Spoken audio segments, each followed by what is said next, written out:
माधव कुंज विहारी जय।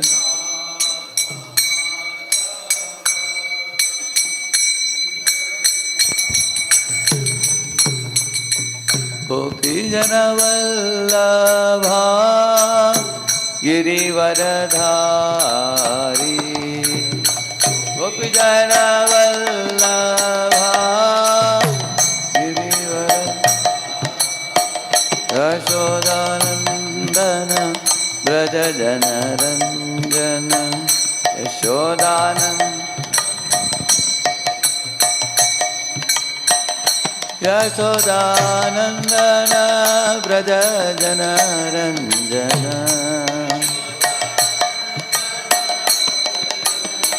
यमुना तीरावनचारी।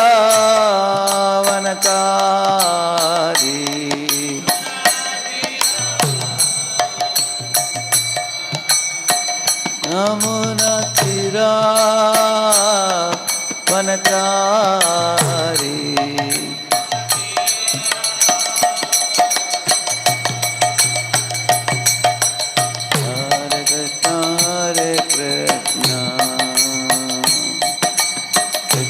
कृष्ण हरे हरे हरे राम राम राम हरे हरे हरे कृष्ण कृष्ण कृष्ण हरे हरे।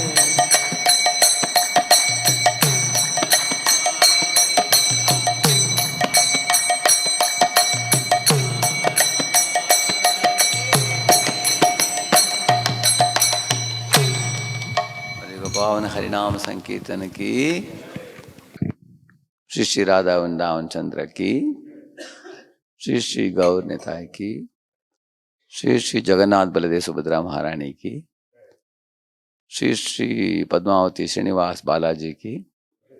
श्रील प्रभुपाद की। ग्रंथराज श्रीमद् भागवतम की।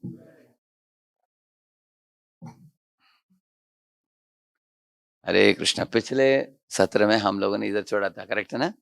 ये चौथे श्लोक में। ये श्लोक मैंने पूरा की थी, इसके आगे आज पढ़ेंगे। हाँ, इस श्लोक में हमने चर्चा की थी, इसको एक बार बोल देंगे श्लोक को और आगे पढ़ेंगे, ठीक है? तत्प्रयासो न कर्तव्यो यत आयुर्व्ययः परम न तथा विन्दते क्षेमं मुकुंद चरणाम्बुजम्। केवल इंद्रिय तृप्ति या भौतिक सुख के लिए आर्थिक विकास द्वारा प्रयत्न नहीं करना चाहिए, क्योंकि इससे समय तथा शक्ति की हानि होती है और वास्तविक लाभ नहीं मिल पाता। यदि कोई कृष्ण भावनामृत को लक्ष्य बनाकर प्रयत्न करे तो वह निश्चित रूप से आत्म साक्षात्कार के आध्यात्मिक पद को प्राप्त कर सकता है। आर्थिक विकास में अपने आप को संलग्न रखने से कोई ऐसा लाभ प्राप्त नहीं होता। तो इसमें हम लोगों ने चर्चा की थी, सिर्फ केवल भौतिक जीवन में अगर कोई प्रसिद्ध बन जाए, उसको धन दौलत इकट्ठित कर दे, बंगला कार इत्यादि इकट्ठित कर दे, दुनिया में प्रसिद्ध बन जाए, वो कुछ काम का नहीं है, क्योंकि ये सब क्षीण होने वाली, मर मिटने वाली पदार्थ है, टेम्पररी है, ये क्षणभंगुर है। जैसे सोप के बुदबुद बनते हैं, आप लोगों ने देखा होगा, देखो बुदबुद बोलते हैं उसको। कभी कभी इतने मोटे फुटबॉल साइज का भी बन जाता है वो, ऐसे सोप से, लेकिन वो देखने में रंग बिरंगे दिखते हैं। वो कुछ समय के बाद वो उसका विस्फोट हो जाता है उसका। इस तरह दुनिया में इकट्ठित करने वाले धन जन सुंदरी इत्यादि मिटने वाली चीज है, इसलिए बुद्धिमान लोग उसके पीछे भागते नहीं, उसके लिए तरसते नहीं, उसमें समय की बर्बादी नहीं करते। और बुद्धिमान लोग क्या करते हैं, इसके बदले आत्म तत्व को जानने के लिए गुरु के आश्रय लेकर तपस्या करके, हमारी तपस्या क्या है? भक्तिमय तपस्या है, तपो दिव्यम पुत्र का ये न सत्वम शुद्धिये तस्मात् ब्रह्म सौख्यम तो अनंतम। इसमें जो लग जाते हैं, शुरुआत में लगता है कि अरे सारे दुनिया भाग रहा है इंद्रिय भोग के पीछे, और मैं उसको छोड़कर वैराग्य का जीवन अपनाकर नाम जपना, गीता भागवत पढ़ना, संत महात्माओं के संग में रहना, ये क्या है? ये बहुत मुश्किल पथ है, ऐसे कुछ लोगों को शुरुआत में लगता है। लेकिन धीरे धीरे उसको पता चल जाएगा, बुद्धिमान होता जाएगा, वो समझ जाएगा कि जैसे एक छोटा कहानी सुना हमने। एक बार एक व्यक्ति ने कुछ बड़ा अपराध की थी, पाप की थी। उसके लिए राजा ने बोला, दंड, तुमको क्या दंड है? दंड के अधिकारियों के पास राजा ने उसको भेजा। दंड के अधिकारियों ने, वो लोगों ने बोला कि तुमको 3 चॉइस है, तुम चुन सकते हो उसमें। एक है 5 किलो घी पीना, अगर वो नहीं चाहिए तो 50 डंडे खाना, अगर वो नहीं चाहिए तो 50,000 पैसा भरना। तो वो तीनों को सुना, ये बोला कि दूसरा तीसरा समझ गया, पहला वाला क्या है वापस बोलिए। बोला कि, वो बोला कि 5 किलो घी। अच्छा, मुझे लाना पड़ेगा, आप लाएंगे? वो लोग बोले, हाँ नहीं, हम देंगे आपको। ये तो बहुत अच्छी बात है। अच्छा, 5 किलो मुझे खिलाएंगे, बहुत अच्छी बात है, तो मैं उसको ही चुनूंगा। अरे घी तो इतना महंगा है मार्केट में, आप 5 किलो खिला रहे हो, बहुत अच्छी बात है। वो मान लिया उसने। तो वो लोग ग्लास में भर भर के दिया उन्होंने। तो आधा ग्लास पीने के बाद उसको उल्टी आने लगा उसको। वो बोला कि थोड़ा पैक करके दे दीजिए, हम घर लेके जाते हैं। रोज थोड़ा पकवान बना बना कर खा लेंगे उसको। वो बोले, नहीं, दंड क्या है? पूरा पीना पड़ेगा तुमको। 5 किलो पूरा पीना पड़ेगा। अगर तुम नहीं कर पाते हो तो बाकी 2 है उसमें चुनना पड़ेगा तुमको। ये और थोड़ा ट्राई मारा उसने, तो ये ग्लास के बाद पूरा उल्टी हो गया उसको, पी नहीं पाया उसको। बहुत कठिन चला उसको। बोला कि मैं मरने के लिए भी तैयार हूँ, लेकिन ये पी नहीं पाऊंगा मैं। आगे बोला उसने। ठीक है, उन्होंने बोला, दंडा जो देना है दे दो बस, इसके बदले वो स्वीकारता हूँ। तो वो लोग डंडे मारने गए। पाट पाट पाट करके 5-6 डंडे गाने के बाद बोला, अरे इतना दर्द हो रहा है मुझे, छोड़ दो छोड़ दो। वो लोग बोले, नहीं, अभी 50 है। और 10 डंडे खाने के बाद गिर पड़ा नीचे। फ्लैट हो गया। बोला, ए रुको रुको रुको, मारो मत, और हड्डी पसली कर रहे हो मुझे। और कुछ दूसरा दंड हो। बोले कि 50,000 भरो। ऐसे बोले वो लोग। तो ये भर नहीं पाएगा, फिर भी भरना ही पड़ा उसको। वो बोला कि अरे पहले से दे सकता था मैं 50।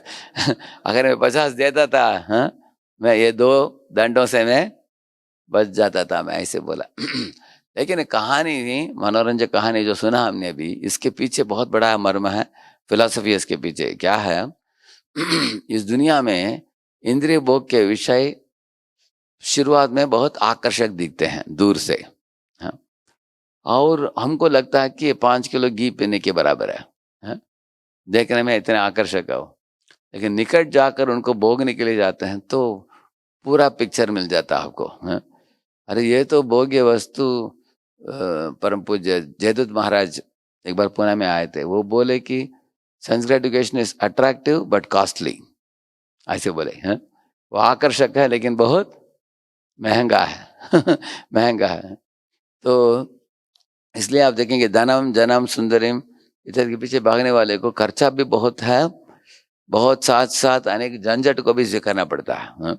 ये मुझे बोलने की जरूरत नहीं है। आप लोग पारिवारिक जीवन में विवाह करके, बच्चे पैदा करके, बड़े करके आप लोग उनको विवाह तक लेके गए हैं, आपको अनुभव है। आपको आप वानप्रस्थ में जो रहने वाले, आप देख सकते हैं कि जितना एक पुरुष अपने स्त्री से आसक्त होता है, उतना उसको समस्याओं को भी सामना करना पड़ता है उसको।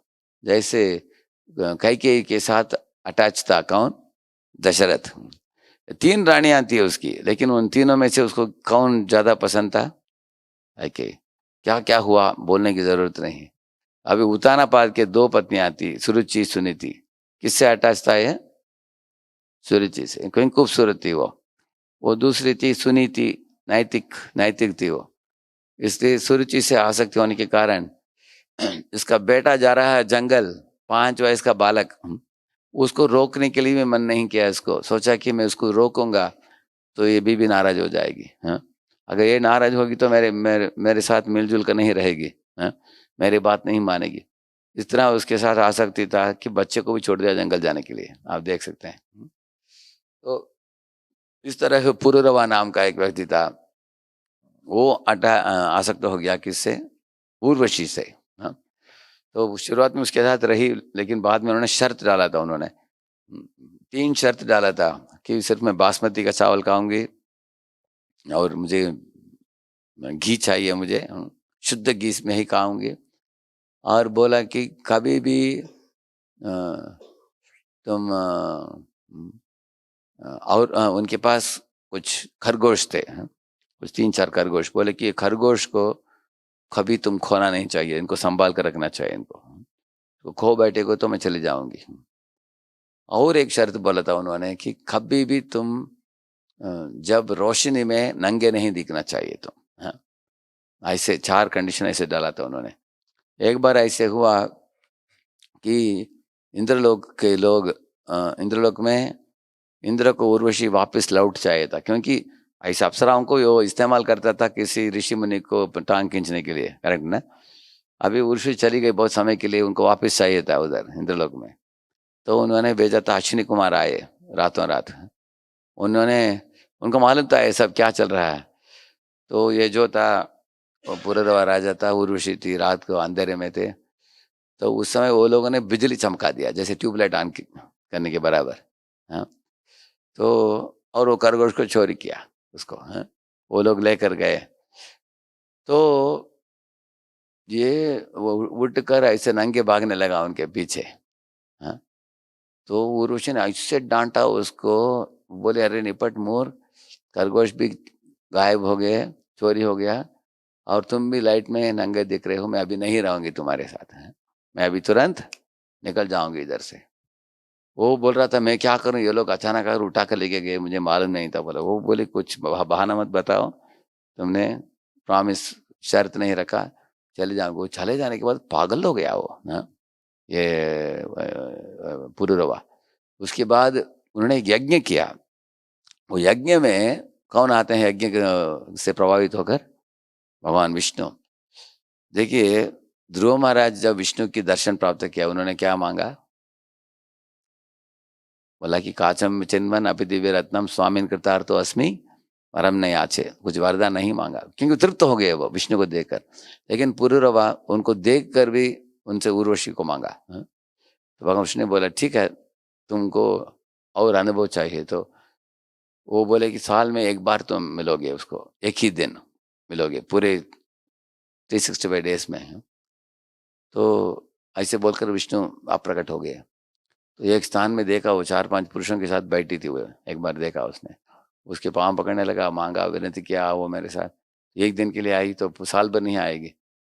इस तरह आप पढ़ेंगे 11th कैंटो 25th चैप्टर, आइल गीता करके, उधर आप पढ़ेंगे, आपको पता चलेगा उधर कितना उसको यातनाओं का सामना करना पड़ा। इस दुनिया में स्त्री का ही नहीं, बच्चे के ऊपर भी अगर आसक्ति आ गया, जैसे चित्रकेतु के बच्चा, उसका नाम क्या था?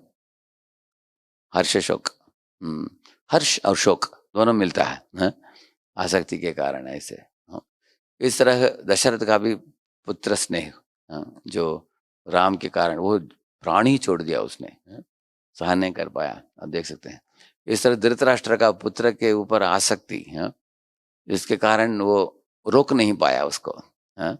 गलत मार्ग में जाते समय, हाँ? पूरा अध्याय है महाभारत में, उधर बताया गया है ये दुर्योधनास एनवी एंड धृतराष्ट्रस वीकनेस, ऐसे एक अध्याय है, इसमें पढ़ते हैं हम महाभारत में।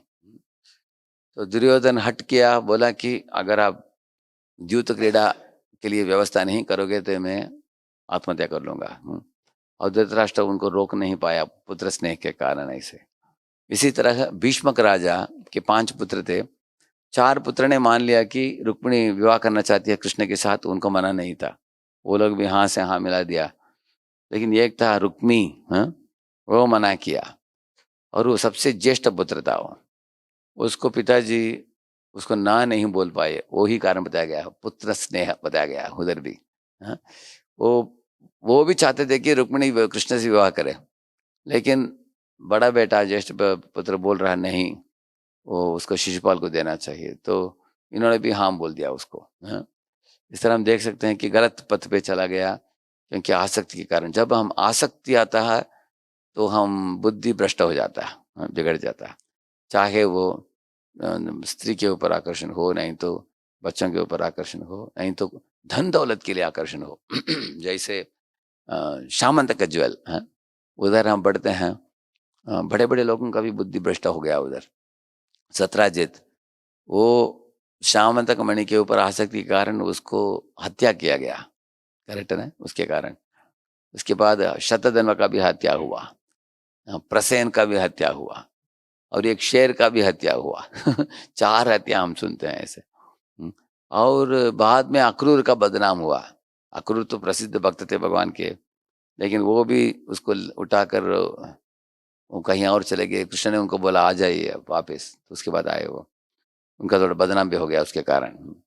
तो पैसे के ऊपर आसक्ति के कारण इन लोगों कुछ लोगों का निधन हुआ, और कुछ लोगों का बदनाम हुआ, पढ़ते हैं ऐसे। तो ये सब भौतिक आसक्तियों का उदाहरण है, अनेक दिया हमने। तो इस दुनिया में इसका मतलब यह नहीं है कि कोई विवाहित जीवन में नहीं रहना चाहिए, ये हमें गलत अर्थ नहीं निकालना चाहिए। आप देखेंगे अम्बरीश महाराज के धर्मपत्नी थी महिष्या तुल्यशीलया, ऐसा बताया गया है।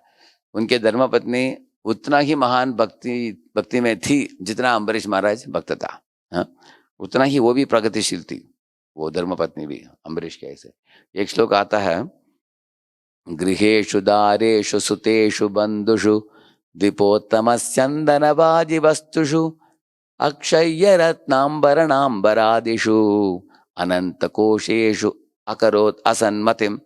इस श्लोक में बताया गया है कि गृहेषु दारेषु सुतेषु बंधुषु, इसका मतलब बहुत बड़े महल में रहते थे वो, धर्मपत्नियों के साथ रहते थे, उनके पुत्रों के साथ रहते थे, बंधुओं के साथ, बंधु बांधवों के साथ रहते थे।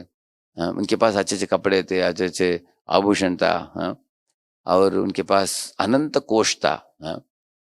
और ये सब होने के बावजूद भी उन्होंने देखा कि ये सब भौतिक पदार्थ है, मिट्टी है, मैं इनसे आकर्षित नहीं होऊंगा, मेरा आकर्षण कृष्ण के ऊपर है। इसलिए वो लोग मंदिर में जाकर वो क्या करते थे, सवई माना कृष्ण पदारविंदी, और ऐसे श्लोक आता है। अपने मन को, चित्त को कृष्ण के स्मरण में चलाया उन्होंने। अपने पाँव से मंदिर जाते थे, अपने हाथ से मंदिर की झाड़ू पोंछा मारते थे, आंखों से भगवान के दर्शन करते थे, कानों से कथा श्रवण करते थे, नाक से सूंघते थे तुलसी फूल इत्यादि को, जिह्वा से प्रसाद खाते थे और हरिनाम जपते थे। और इस तरह अम्बरीश महाराज की गुणगान किया गया है कि सब सारे इंद्रियों को ऋषिकेश सेवनम भक्ति रुचिते, ऐसे लगाया उन्होंने, ऐसे बताया है। तो इसके कारण वो कृष्ण भक्ति में, स्मरण में इतने आगे बढ़े कि इन चीजों के बीच में रहते हुए भी उलझ नहीं गए, उसमें आसक्त नहीं हुए। ये पॉइंट हमको पकड़ना चाहिए, सही पॉइंट हमको। जैसे पद्म पत्र मिवाम्बसा, एक कमल के पत्ते के ऊपर आप पानी डालिए, उधर कुछ वैक्स रहता है उसके ऊपर, देखा आपने? उसमें पानी डालेंगे तो गिर जाता है नीचे वो चिपकता नहीं उसमें। इसी तरह हम लोग इस दुनिया के चीजों के बीच में ऐसा रहना चाहिए कि हम उनसे चिपकते नहीं, आसक्त नहीं होते, लेकिन हम लिप्त ना होकर हम भगवत चिंतन में हम डूबे रहे। तो ये शास्त्र सिखाते हैं हमको, क्योंकि आसक्ति गलत नहीं है, लेकिन उस आसक्ति को भगवान की श्री चरणों में चलाना चाहिए। 7.1 भगवद गीता में भगवान बताते हैं, मय्यासक्त मना पार्थ योगम युञ्जन मदाश्रयः असंशयम समग्रम माम यथा ज्ञास्यसि तच्छृणु। हे अर्जुन सुन लो, मैं तुमको मार्ग बताऊंगा, तुम मेरे ऊपर आसक्ति तुम कैसे बढ़ा सकते हो। मयि आसक्त मनाहा पार्थ, भगवान नहीं बोल रहे हैं कि तुम अनासक्त हो जाओ। अनेक मायावादी लोग बोलते हैं अनासक्त हो, अनासक्त हो, अनासक्त हो। भगवान बोलते हैं नहीं, आसक्त हो। किसके ऊपर? भगवान के ऊपर, ऐसे बताते हैं। मैं तुम्हारा आसक्ति हो मेरे ऊपर, क्योंकि भगवान से जो आसक्त है वो भाग्यशाली है। उस आसक्ति में भगवान के नाम रूप गुण लीला इत्यादि के ऊपर आसक्ति है, तो उधर असली कल्याण है, असली मंगल है उसमें। क्योंकि ये कहानी में जो बोला था मैंने आपको, पहले जो घी, उसका उदाहरण क्या है, घी इंद्रिय भोग है इस दुनिया में, है? तो इंद्रिय भोग शुरुआत में अच्छा लगता है, लेकिन धीरे धीरे फीके पड़ जाता है वो, हाँ? वो पी नहीं पाया उसके बाद, थोड़ा आधा ग्लास पीने के बाद इंद्रिय भोग से थक जाता है इंसान। उसके बाद दंड करना पड़ता है। वो दंडा क्या है, वो गृहेशु कूटधर्मेशु दुख तंत्रेशु अतंत्रितः कुर्वन् दुख प्रतिकारम सुखवन मन्यते गृही। भागवत में बताया गया कि एक गृहस्थ आश्रम में अनेक समस्याओं को झेलना पड़ता है एक व्यक्ति को, एक बेटी को बड़ा करके विवाहित करके सेटल करना आसान काम नहीं है, क्योंकि जब छोटी बच्ची है संभाल पाते हैं, लेकिन अगर तरुण वयस के आने के बाद वो बात नहीं सुनती है, कभी मनमानी करती है, तो उसके ऊपर टेंशन होता है बहुत, इसका चरित्र बिगड़ ना जाए, हमारे परिवार की इज्जत को खराब ना करे, ऐसे चिंता होता है। इस लड़का है, जब छोटा बच्चा है, नन्हा मुन्ना है, बहुत प्रेम करते हैं, लेकिन बड़ा होने के बाद उसको संभाल नहीं पाते हैं, कठिन चलता है, क्योंकि वो बोलता है आप अपना देखो मैं तो अपना देखूंगा, ऐसे बोलता हूँ, उसको संभालना बहुत मुश्किल है। तो इस तरह की दुनिया में बताया गया कि पैसा अर्जित करना और मकान बांधना, विवाहित करके सेटल करना, ये सब जिम्मेदारियां जो है वो एक पहाड़ को चढ़ने के बराबर है, ऐसी बात में बताया गया। तो इस तरह प्रहलाद महाराज ने उनको बताया कि और भगवान की भक्ति में अगर किसी को रुचि लग गया, लगन आ गया, वो बड़ा भाग्यशाली है, क्योंकि मुकुंद चरणाम्बुजम, उसको कृष्ण के श्री चरण जल्दी ही जल्द प्राप्त हो जाएंगे। तत्प्रयासो न कर्तव्यो यतः आयुर्व्यय परम न तथा विन्दते क्षेमम मुकुंद चरणाम्बुजम। कृष्ण की भक्ति करने वालों के लिए इस दुनिया से भी मुक्ति है, मोक्ष है, और परलोक पदवी प्राप्त करके कृष्ण की श्री चरण की प्राप्ति है, दोनों है, उनको प्राप्त होगा। तो ये हम लोगों ने पिछले सत्र में सुना। अभी आज हम आगे बढ़ते हैं ये श्लोक में। ओम नमो भगवते वासुदेवाय, ओम नमो भगवते वासुदेवाय, ओम नमो भगवते वासुदेवाय। नारायणं नमस्कृत्य नरं चैव नरोत्तमं देवीं सरस्वतीं व्यासं ततो जयमुदीरये। नष्टप्रायेषु भद्रेषु नित्यं भागवत सेवया भगवत्युत्तम श्लोके भक्तिर्भवति नैष्ठिकी। कृष्णाय वासुदेवाय देवकी नंदनाय च नंदगोपकुमाराय गोविंदाय नमो नमः। ततो यतेत कुशलः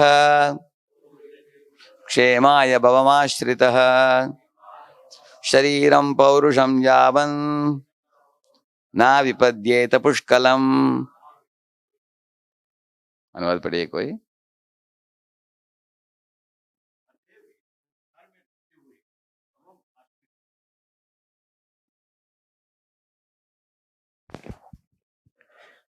अतएव इस संसार में रहते हुए भवम आश्रितः, भले तथा बुरे में भेद करने में सक्षम व्यक्ति को चाहिए कि जब तक शरीर हिष्ट पुष्ट रहे और विनिष्ट होने से चिंताग्रस्त न हो, तब तक वह जीवन के चरम लक्ष्य को प्राप्त करने का प्रयास करे। हाँ, एक्चुअली इसमें दो शब्द है, एक है कुशलः, दूसरा है पुष्कलम। पुष्कलम का मतलब है अट्टा कट्टा। अभी देखिए दूसरे लाइन में पुष्कलम शब्द इस्तेमाल किया है, उसका मतलब है हृष्ट पुष्ट। इसका मतलब है जब तक तंदुरुस्त है हमारा शरीर। आप देखेंगे कि जब हमारा शरीर वृद्ध होता रहता है, थोड़ा कमजोरी आता है, क्षीण होता है, कभी कभी इंसान उठ नहीं पाता है, बैठ नहीं पाता है, चल नहीं पाता है, अगर उसको 70, 80, 90 हो जाता है तो ऐसे।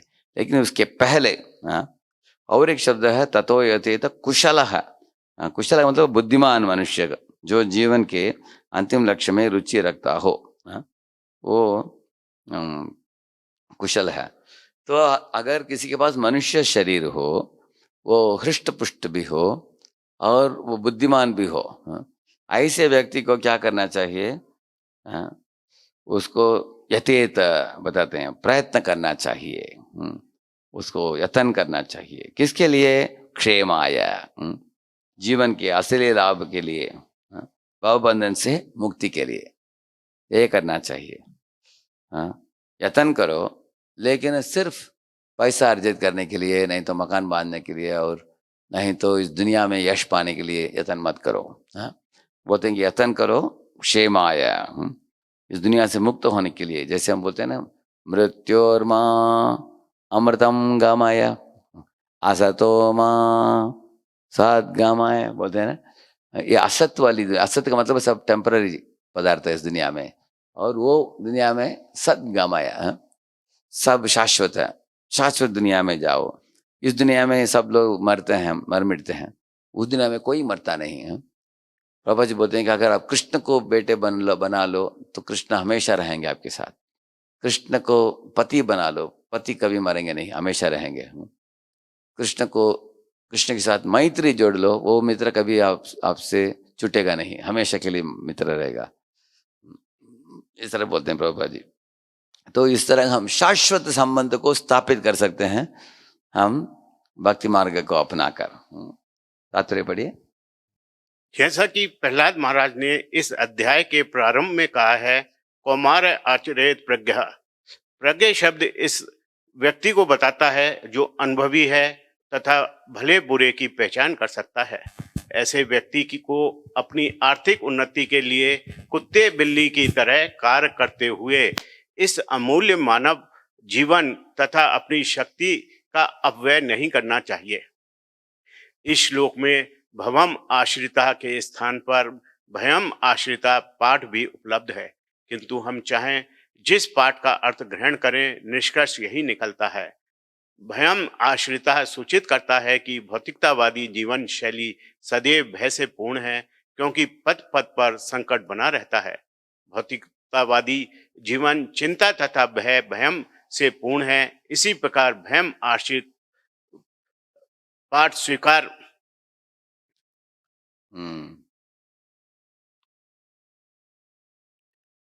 करने पर भवम अनावश्यक झंझट तथा समस्याओं का सूचक है। कृष्ण भावनामृत के अभाव में मनुष्य भवम में पड़ता है, जहां वह निरंतर जन्म मृत्यु जरा तथा व्याधि से चिंतित रहता है। इस तरह मनुष्य निश्चित रूप से चिंताग्रस्त बना रहता है। मानव, देखिए आपने सुना होगा, भवसागर बोलते हैं, सुना आपने? एक सुंदर गीत है, गाएंगे। एक मिनट, मृदंग वाला किधर है? आप चले गए ना? You can give, I can play also.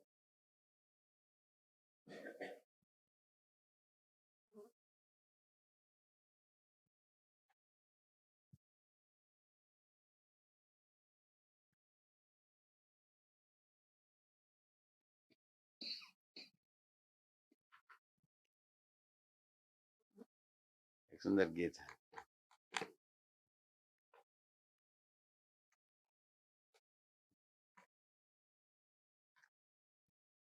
ये गीत छोटा गीत है, लेकिन मतलब बहुत गहरा मतलब है।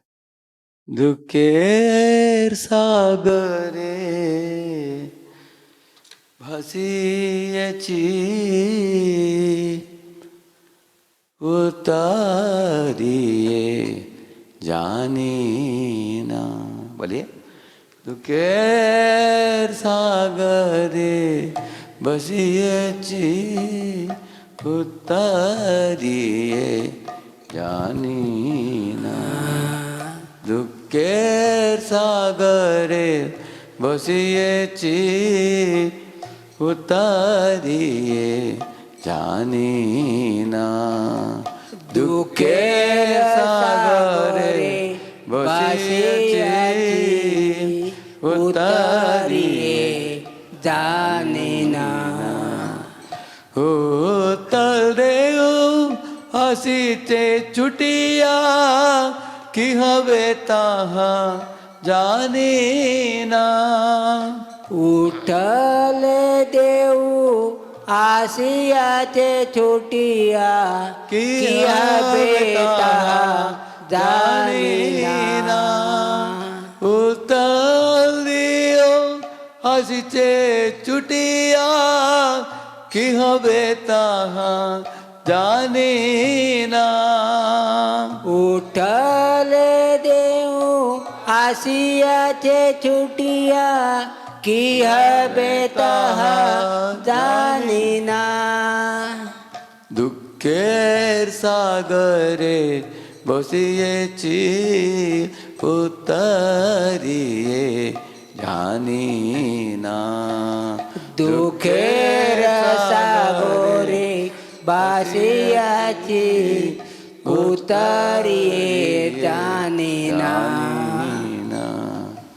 दीन दयाल तुम्ही भगवान पार करो आमाय सामने तूफान दीन दयाल तुम्ही भगवान पार करो आम्ही श्यामे तूफान दीन दयाल तुम्ही भगवान पार करो आमाय सामने तूफान दीन दयाल तुम्ही भगवान पार करो आम्ही श्यामे तूफान तुम्ही दरी प्रभु नरी करो पार पारेर आशा राखीना तुम्ही ददी प्रभु नाही करो पार पारेर आशा राखीना तुम्ही यदि प्रभु नहीं करो पार पारेर आशा राखीना तुम्ही ददी प्रभु नाही करो पार पारेर आशा राखीना दुःखेर सागरे बसियेची उतरिये जानिना दुखेर सागरे बासियाची उतरिये जानिना जानिना जानिना जानिना जानिना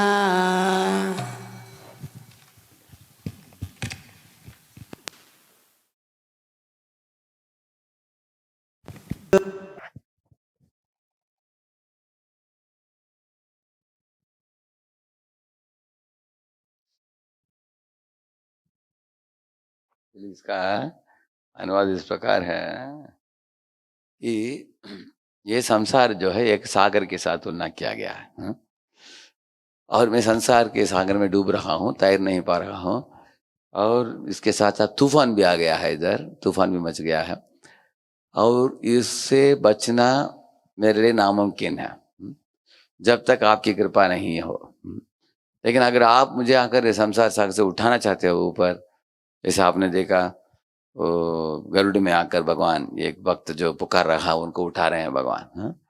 इस तरह तुम्हें यदि प्रभु नहीं करो पार पारेरा आशा राखीना हाँ? मैं बचूंगा नहीं, बार बार पुनर्जन्म को काट रहा हूँ इधर, लेकिन अगर आप बचाएंगे तो मैं बच पाऊंगा, इसलिए आपका शरण ले रहा हूँ मैं ऐसे ये मतलब इसका। दुखे सागरे पड़ियाची, गिर गया हूँ दुख के सागर में। तो ये वक्त सर्वप्रथम अपने जीवन में हम लोग देख पाना चाहिए कि ये दुनिया एक सागर के बराबर है। सागर से क्यों तुलना किया है? क्योंकि सागर में एक बड़े तैराक को भी अटलांटिक समुद्र के बीच में डाल दीजिए, वो भी थक जाएगा, करेक्ट है ना? कितने भी बड़े तैराक क्यों ना हो हाँ? ऐसे साथ साथ समुद्र में बहुत बड़े बड़े तिमिंगल होते हैं जो निगल लेते हैं मनुष्यों को, बड़े बड़े मछलियों को भी निगल लेते हैं वो। इस तरह दुनिया में अनेक कतरे हैं हमारे लिए, पदम पदम यत्विपदाम बोलते हैं। अब भी ही कुछ समय के पहले हम लोगों ने कोरोना का खतरा देखा। ये एक खतरा है। इस तरह दुनिया में किसी का स्ट्रोक हो गया, किसी को अल्जाइमर हो गया, किसी को अलग अलग व्याधि भी है, नहीं तो दुर्घटनाएं हैं। शरीर बहुत कभी भी कुछ भी हो सकता है शरीर की। तो इस दुनिया में इस तरह अनेक खतरे हैं, वो शार्क तिमिंगल के बराबर है। और साथ साथ ये समुद्र के लहरें भी हमको मार रहे हैं। इस तरह हम देख रहे हैं कि इस दुनिया में 6 तरह के कोड़े मारे जाते हैं। मालूम आपको? क्षुत, पिपासा, जरा, मृत्यु, शोक और मोह। ये 6 चीज है। क्षुत का मतलब है भूख, पिपास का मतलब है प्यास, जरा मृत्यु आप जानते हैं, शोक और मोह।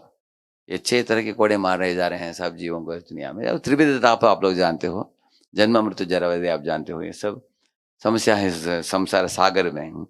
तो एक बुद्धिमान भक्त को आंख खोलकर इन चीजों को देखना चाहिए और इच्छा करना चाहिए कि हे कृष्ण, मैं एक गलत स्थान में आ गया हूं, आपको भूल कर। इसलिए महाप्रभु प्रार्थना करते हैं, अयि नंद तनुज किंकरम पतितम माम विषमे भवाम बुधौ कृपया तव पाद पंकज स्थित धूलि सदृशम विचिंतय। वो भी वही बोलते हैं, भव अम्बुदव बोलते हैं। ये एक बहुत बड़े सागर है ये दुनिया। इस 84 लाख योनियों में जीव घूम रहा है बार बार बार बार बार बार। क्यों? अलग अलग योनि धारण करता है, अलग अलग इच्छाओं को लेकर। तो इच्छा के कारण ही बार बार जन्म लेता रहता है। हमारी इच्छाओं को शुद्ध करना चाहिए हमें। कृष्ण की सेवा की इच्छा जग जाए तो हम जन्म नहीं लेंगे इस दुनिया में, उस दुनिया में चले जाएंगे। तो आगे जाकर प्रभुपा जी बताते हैं, पढ़िए। मानव समाज ब्राह्मण, क्षत्रिय, वैश्य तथा शूद्र इस प्रकार की सामाजिक प्रणाली में विभक्त तो होना चाहिए, किंतु हर एक व्यक्ति भक्ति में प्रवृत्त हो सकता है। यदि कोई भक्ति के बिना रहना चाहता है तो उसके ब्राह्मण, क्षत्रिय, वैश्य या शूद्र होने का कोई अर्थ नहीं निकलता। कहा जाता है, स्थानाद भ्रष्टा पतन ध्येय। कोई चाहे उच्च वर्ग का हो या निम्न वर्ग का, कृष्ण भावनामृत के अभाव में उसका पतन निश्चित है। यदि कृष्ण भजे, ऐसे एक बताया है, एक श्लोक है, शुचि हाया मुचि यदि कृष्ण त्यजे, मुचि हाया शुचि यदि कृष्ण भजे, ऐसा बताया गया। देखिए, मुचि का मतलब है जो नाई बोलते हैं, क्या उसको शेविंग करता है, क्या बोलते हैं उसका? नाई। तो शुचि हाया मुचि का मतलब है एक ब्राह्मण भी नाई के बराबर है अगर यदि कृष्ण त्यजे, कृष्ण को उसने त्याग दिया। और मुचि हाया शुचि, एक नाई भी ब्राह्मण से श्रेष्ठ बन जाता है यदि कृष्ण भजे।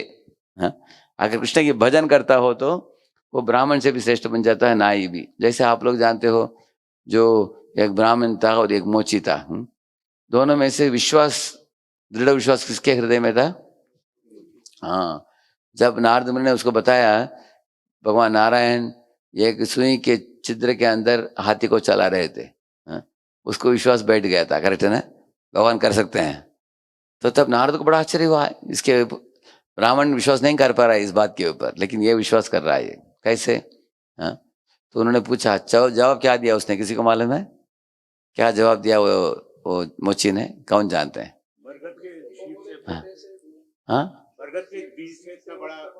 हाँ, इतने छोटे पेड़ के अंदर, छोटे बीज के अंदर एक बड़ा बरगद का पेड़ को डाला है भगवान ने। अगर वो डाल सकते हैं तो ये सुई के चित्र के अंदर हाथी को क्यों नहीं डाल सकते? तब नारद समझ गए कि ये बुद्धिमान है। असली बुद्धिमान मतलब श्रद्धालु है। कर्तुम अकर्तुम सर्वदा कर्तुम, भगवान आप जो कर सकते हो कर सकते हैं, आप जो नहीं कर सकते वो भी कर सकते हैं, और हमारी कल्पना से दूर जो है वो भी कर सकते हैं भगवान। ऐसा कुछ नहीं है जो नहीं कर सकते। तो इसलिए अगर कोई ब्राह्मण हो, क्षत्रिय हो, वैश्य शूद्र हो, अगर भगवान का भक्त नहीं हो तो कुछ काम का नहीं, बोलते हैं प्रभुपाद जी इधर। कोई बोलेगा कि मैं बड़ा बड़ा वैश्य हूँ, हमारा बहुत बड़ा बिजनेस है, इतना पैसा है, ठीक है, तुम क्या करते हो भगवान के लिए? एक व्यक्ति था, बोला कि हम बहुत बड़े संस्कारी परिवार में जन्मे हैं, तो उसको बड़ा मार्बल का घर बनाया उसने, कहीं संगमरमर में पिलर्स को देखो, सड़क, इसको जमीन को देखो, लेकिन सोचता नहीं कि मैं भगवान के लिए क्या किया मैंने, हाँ? तो बड़े वैश्य हो, बड़े ब्राह्मण हो, बड़े क्षत्रिय हो, अभी जो क्षत्रिय में आप देखेंगे नल दमयंती जो थे वो बहुत उनके बारे में महाभारत में पढ़ते हैं, लेकिन भागवत में उनका नाम नहीं है क्योंकि भगवान के भक्त नहीं थे, वो गिने नहीं जाते हैं। अगर भगवान के महान भक्त कोई नहीं हो तो उसका नाम गिना नहीं जाता भागवत में। इसलिए ब्राह्मण क्षत्रिय वैश्य शूद्र इसका कुछ अर्थ नहीं है जब तक वो भगवान की भक्ति में जुड़ते नहीं, वो बात है। वो उनका पतन होता, स्थानात् भ्रष्टाः पतन्त्यधः मुखबाहोर्पादेभ्यः पुरुषस्याश्रमैः सह चत्वारो जज्ञिरे वर्णा गुणैर्विप्रादय पृथक् येषां पुरुषं साक्षात् आत्मप्रभवमीश्वरं न भजन्ति अवजानन्ति स्थानात् भ्रष्टाः पतन्त्यधः। ये लोग ब्राह्मण क्षत्रिय वैश्य शूद्र ब्रह्मचारी गृहस्थ वानप्रस्थ सन्यास अगर भक्ति में नहीं जुड़ेंगे इनका पतन होता है बाद में। उदाहरण हम दे सकते हैं, आप यज्ञिक ब्राह्मण देख सकते हैं, वो लोग भक्ति में नहीं जुड़े तो कृष्ण बलराम जब उनके घर के पीछे बगीचे में आए थे वो प्रसाद देने के लिए नहीं गए, करेक्ट है ना, लेकिन उनकी धर्मपत्नियां भक्तिमान थी वो ब्राह्मण का उदाहरण। इसी तरह कोई क्षत्रिय अगर वो भगवान का भक्त नहीं हो तो जरूर वो अपने क्षात्र का गलत प्रयोग करेगा वो, जैसे कार्तवीर्य अर्जुन था, उसने बलात्कार करके गाय की चोरी की जमदग्नि से, आप देख सकते हैं, क्योंकि भगवान का भक्त नहीं है वो।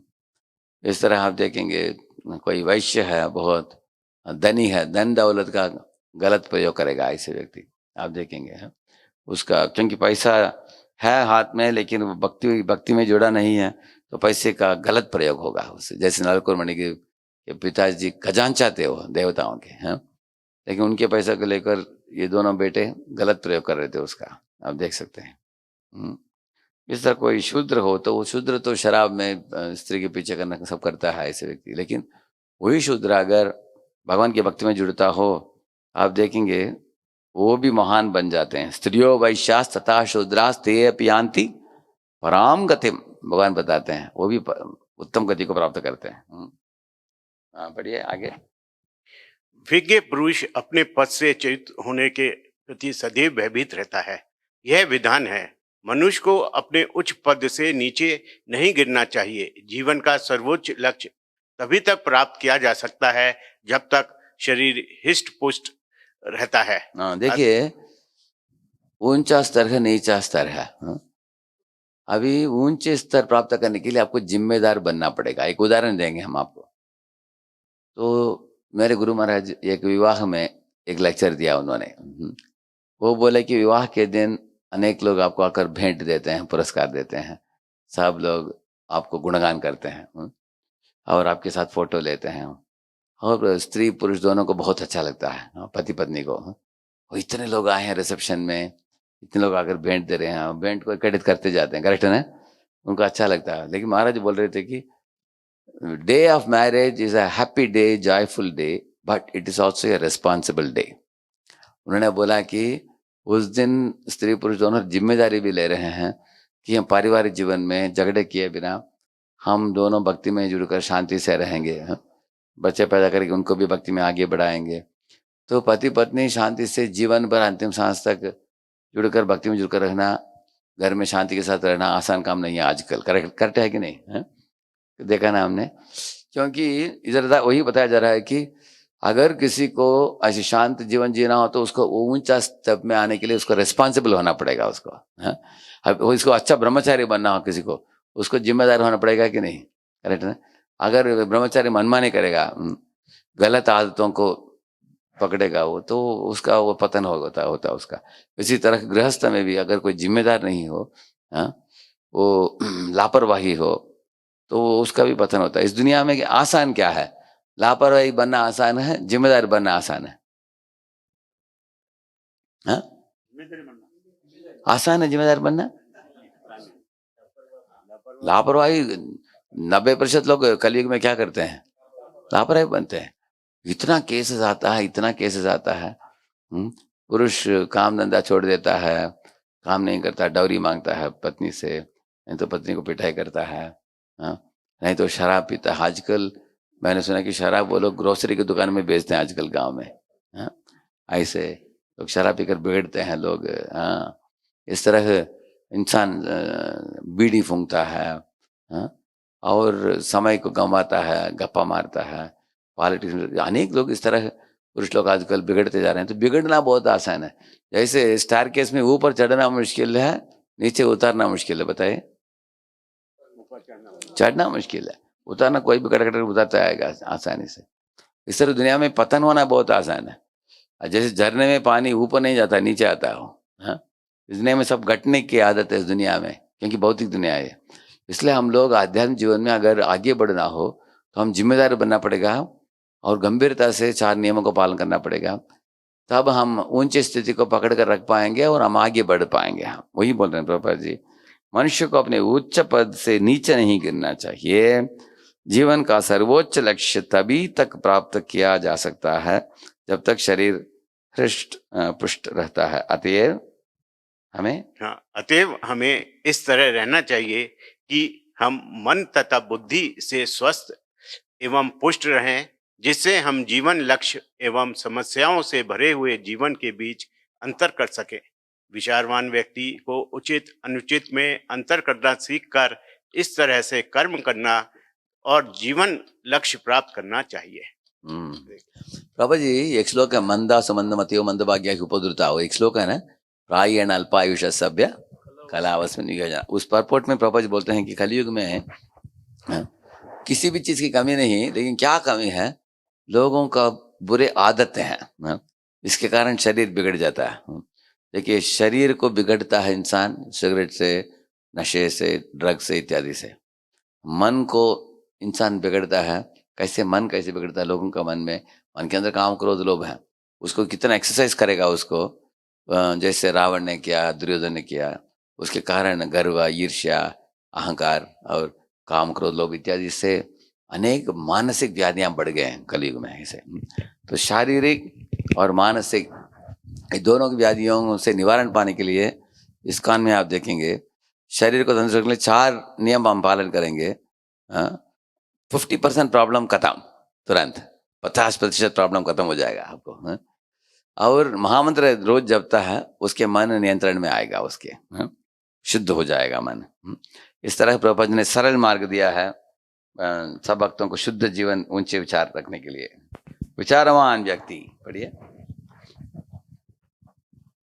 ये तो पूरा पढ़ दिया, पढ़ लेना आपने, करेक्ट। हाँ, इधर से लेकर 6ठे श्लोक से लेकर, अभी हम श्लोक नहीं पढ़ेंगे हम, क्योंकि 6, 7, 8 इन श्लोकों में मनुष्य जीवन के 100 साल का विभाजन दिया गया है। सिर्फ अनुवाद पढ़िए आप। प्रत्येक व्यक्ति की अधिकतम आयु 100 वर्ष है, किंतु जो व्यक्ति अपनी इंद्रियों को वश में नहीं कर पाता, उसकी आयु के आधे वर्ष तो रात्रि में 12 घंटे अज्ञानवश सोने में ही बीत जाते हैं। अतएव ऐसे व्यक्ति की आयु केवल 50 वर्ष होती है। ये पढ़िए।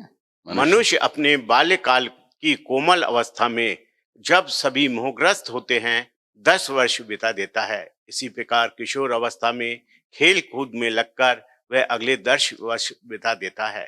इस प्रकार 20 वर्ष व्यर्थ चले जाते हैं। इसी तरह से वृद्ध अवस्था में जब मनुष्य अक्षम हो जाता है और वह भौतिक कार्यकलाप भी संपन्न नहीं कर पाता, उसमें उसके 20 वर्ष और निकल जाते हैं। हाँ, इसका मतलब है 100 साल में वो बोल रहे हैं अगर कोई 12 घंटा सोता हो, ऐसे सोने वाले कुछ लोग हैं, तो 50 साल निकल जाता है बोलते हैं। इसी तरह आप जरा सोचिए, आपके ही जीवन में पहले 10 साल में आपने क्या क्या किया, ज़्यादा याद नहीं रहेगा आपको, क्योंकि वो हम लोग ऐसे ही समय बीत जाता हो खेल कूद में। और 10 से 20 आप देखेंगे, उसमें भी खेल कूद मजा इसमें चला जाता हो। तो कुल मिलाकर पहले 20 साल निकल जाते हैं ऐसे। और 80 से 100 उम्र में शरीर में ताकत ज़्यादा नहीं है। अनेक लोग बहुत क्षीण हो जाता है शरीर, 80 to 100, उसमें फिजिकल शक्ति नहीं है। They can exist but not do much. कुछ लोग तंदुरुस्त लोग हैं 90 में भी कुछ लोग, लेकिन बहुत दुर्लभ हैं, क्योंकि शरीर के दुष्प्रयोग के कारण 80-90 के बाद, 80-80-85 के बाद शरीर में तरह तरह के प्रॉब्लम्स आते हैं। इसलिए लास्ट 20 इयर्स गिन नहीं सकते हम। तो इधर 20 गया और इधर 20 गया, एक बार हाँ 40 गया उसमें, ऐसे बताते हैं 60 ही बचा है। अभी वो 60 में अगर कोई 12 घंटा सोता है तो उसमें भी 30 गया, उसका 30 ही बचा। उस 30 में अगर नौकरी करने के लिए दिन में अगर उसको 10 घंटा काम करना हो उसको, आप देखेंगे उसमें भी जो समय बचा है उसमें भी वो 30 साल में भी उसके आधा दिन बीत जाता है उसमें, अभी 15 साल बचेगा, ऐसे आप देखेंगे। उस 15 साल में ना परिवार के लिए भी कुछ टाइम देना पड़ता है उसको, है तो वो 10 साल उसके लिए चलेगा तो 5 ही साल बचेगा उसको। इस तरह प्रहलाद बताते हैं।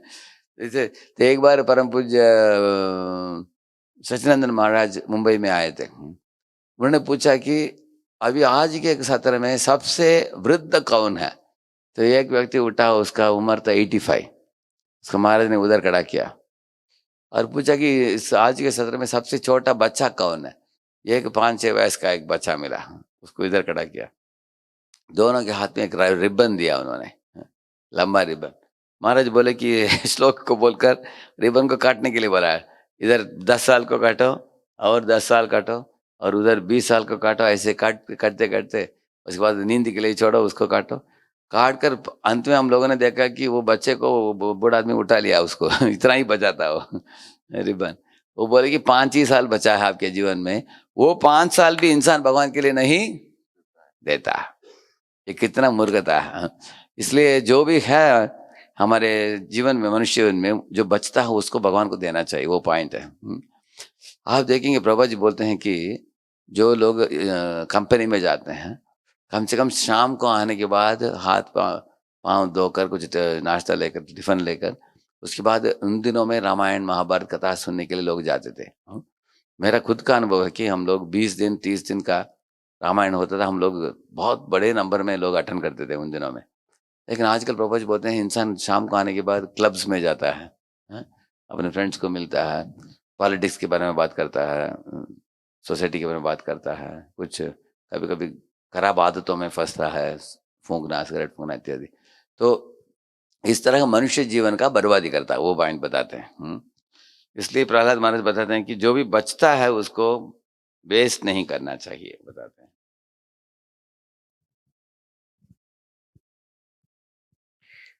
जिसके मन तथा इंद्रिया वश में नहीं है वह अतृप्त काम इच्छाओं तथा प्रबल मोह के कारण पारिवारिक जीवन में अत्यधिक आसक्त होता जाता है।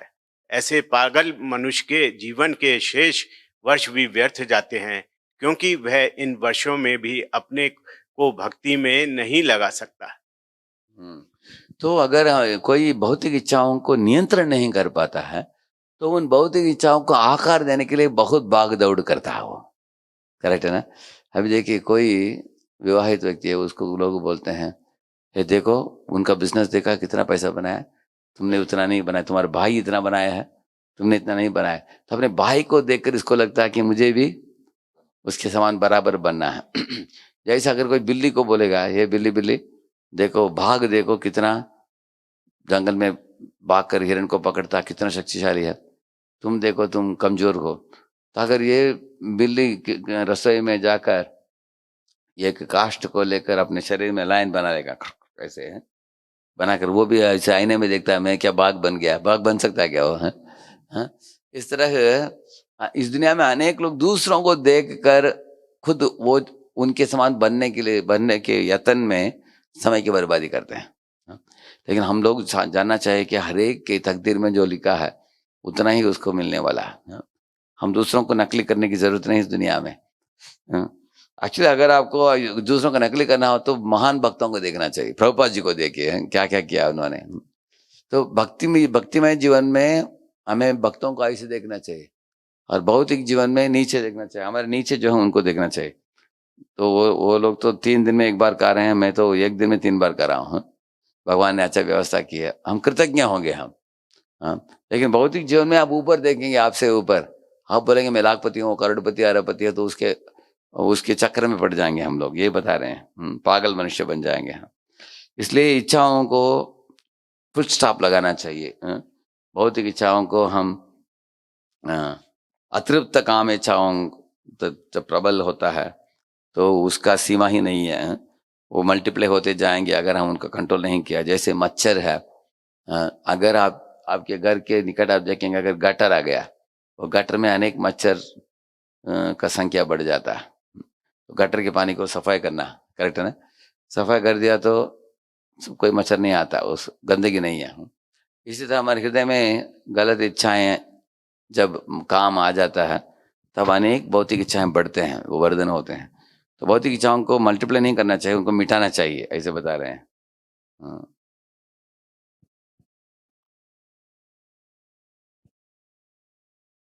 हाँ, ये तात्पर्य बहुत इंपॉर्टेंट है इधर इसका। हाँ, पढ़िए तात्पर्य। यह जीवन के 100 वर्षों का लेखा जोखा है। यद्यपि इस युग में सामान्यतः 100 वर्ष की आयु संभव नहीं है, फिर भी यदि कोई किसी को इतनी आयु मिल भी जाए तो गणना के अनुसार 50 आगे कर दिए वर्ष सोने में व्यर्थ जाते हैं। 20 वर्ष बचपन तथा किशोर अवस्था में और 20 वर्ष आसक्ता जर्रा व्याधि में निकल जाते हैं। आपने शंकराचार्य का सुना होगा ना, बाल्यावस्था क्रीडा सक्ता, तरुणावस्था तरुणी सक्ता, वृद्धावस्था चिंता मग्न, पर ब्रह्मणि कोपी न सकता, ऐसे बताते हैं। वही बात है। इस तरह केवल कुछ ही वर्ष बच रहते हैं, लेकिन ये वर्ष भी गृहस्थ जीवन में अत्यधिक आसक्त रहने से ईश्वर भावनामृत के बिना ही व्यर्थ बीत जाते हैं। अतएव मनुष्य को जीवन के प्रारंभिक काल में पूर्ण ब्रह्मचारी बनने, फिर यदि वह गृहस्थ बनता है तो विधि विधानों का पालन करते हुए इंद्रिय निग्रह में सिद्ध बनने का प्रशिक्षण मिलना चाहिए। गृहस्थ जीवन के बाद वानप्रस्थ जीवन स्वीकार करके जंगल जाना चाहिए और तब संन्यास ले लेना चाहिए। यही जीवन की पूर्णता है। जो लोग जीवन के प्रारंभ से ही अपनी इंद्रियों को वश में नहीं कर पाते, उन्हें केवल इंद्रिय तृप्ति के लिए शिक्षित किया जाता है, जैसा कि हम पाश्चात्य देशों में देख चुके हैं। इस प्रकार 100 वर्ष की आयु पूरी आयु व्यर्थ और दुरुपयोग में जाती है। मृत्यु के समय जब मनुष्य दूसरे शरीर में देहांतरण करता है तो यह आवश्यक नहीं कि मनुष्य का ही शरीर मिले। 100 वर्ष के अंत में जो व्यक्ति तपस्या में जीवन में मनुष्य की तरह कर्म नहीं करता रहता, वह कुकर सुकर या बिल्लियों के शरीर को पुनः धारण करता है। अतएव काम इच्छाओं तथा इंद्रिय तृप्ति का यह जीवन अत्यंत विपदाग्रस्त है। हाँ, तो गीता में भगवान एक श्लोक में बताते हैं, शरीरम यदवाप्नोति यच्चाप्युत्क्रामतीश्वरः गृहीत्वैतानि संयाति वायु गंधा निवाशयात। बोलते हैं कि एक जीव एक देह को त्याग करते समय उसको अगले देह प्राप्त होता है। कैसे प्राप्त होता है भगवान बताते हैं। जैसे उसके मन बुद्धि अहंकार जो है सूक्ष्म शरीर, वो आत्मा को लेकर ऐसे बाहर जब निकलता है, उस सूक्ष्म शरीर में जो सुगंध दुर्गंध वासनाएं हैं उसके अनुसार उसको अगले जन्म प्राप्त होता है। इसलिए हम कैसे जीवन जीते हैं उसके अनुसार हमारे सूक्ष्म शरीर में अंतिम इच्छाएं रहते हैं। जैसे कुछ शेष इच्छाएं होते हैं। अगर मैं आप लोगों को बोलूंगा एक पेन और पेपर ले लो, आपको क्या क्या इच्छाएं थी आपके जीवन में, उसमें कितने कितने इच्छाएं पूर्ति हो गए और क्या क्या इच्छाएं शेष बचे हैं अभी पूर्ति करने के लिए, अगर मैं आपको बोलूंगा तो सब लोग लिस्ट बना सकते हैं, करेक्ट है ना? अगर आप देखते हो कि आपके पास और अनेक इच्छाएं हैं, ये करना है, वो करना है, ये करना है, लेकिन अगर हमारा मृत्यु आ गया तो क्या होगा? वो इच्छाओं को किधर स्टोर किया जाएगा? हाँ, सूक्ष्म शरीर में। सूक्ष्म शरीर में उसका स्टॉक रखा जाएगा और आत्मा उसको लेकर अगले जन्म में जाएगा। तो वो इच्छाएं जो अपूर्ण इच्छाएं उसका आकार देगा उधर जाकर, करेक्ट है ना? तो यही करता रहता है आत्मा, लेकिन उसको आकार देते देते और 10-20 इच्छा जुड़ जाते हैं नहीं, तो उसको लेकर और तीसरे जन्म में जाता है। इस तरह हम लोग क्या करते जा रहे हैं इस दुनिया में, कुछ इच्छाओं को जैसे एक बाण चला वो 10 बाण हो जाता है, ऐसे वो मल्टीप्लाई होता रहता है और इसके कारण बार बार हमें जन्म मृत्यु का चक्कर काटना पड़ता है। तो शास्त्र बताते हैं कि इन भौतिक इच्छाएं जो हो मच्छर जैसे हैं, मच्छर की संख्या मत बढ़ाओ उसको कम करो और इसको बदलाकर क्या करो, आप इसको बढ़ाओ, क्या बोलते हैं, आध्यात्मिक इच्छाओं को। एक छोटा वीडियो दिखाता हूं आपको, इससे आप क्या समझा आप बता सकते हैं।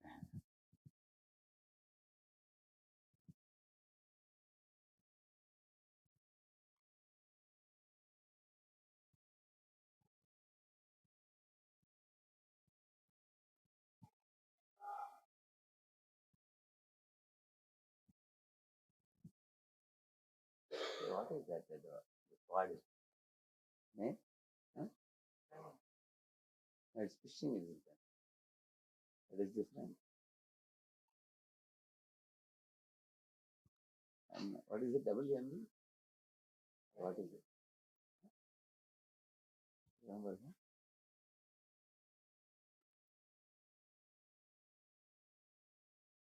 Forgotten the name. You know? Huh?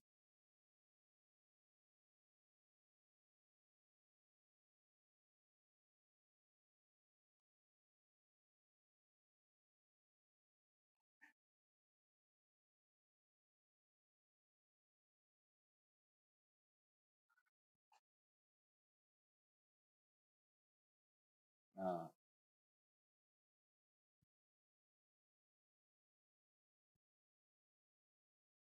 correct.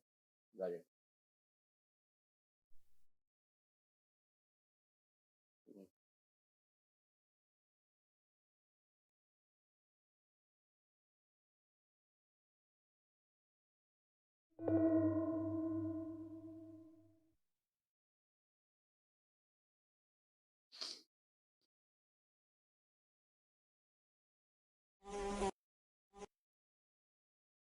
आवाज नहीं आ रही?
क्या समझा आपने?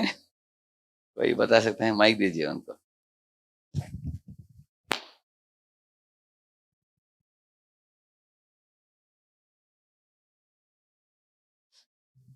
वो वीडियो से क्या सुना, समझा? कुछ समझ में आ गया आपको? राधिका विनोद तो कुछ बोलना चाहते हैं।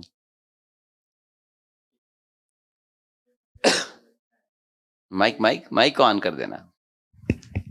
एक इच्छा पूर्ति करते जाते तो दूसरी उत्पत्ति होती ये जाती है। इच्छा नहीं है, समस्या। समस्या ही है। ये एक समस्या को सुलझाने के हाँ। लिए वो तलवार लेकर हाँ, काट करके हाँ। काटा उसको, तो वो क्या हो गया दूसरी और बढ़ती जा और बढ़ती गया। लेकिन समझो एक कोई बंद कर दिए तो दूसरी उत्पन्न ही नहीं होती है समस्या ऐसा ही मुझे ठीक है, उसमें से- अच्छा बताया। और कोई और कुछ ऐड करना चाहते हैं? और कोई?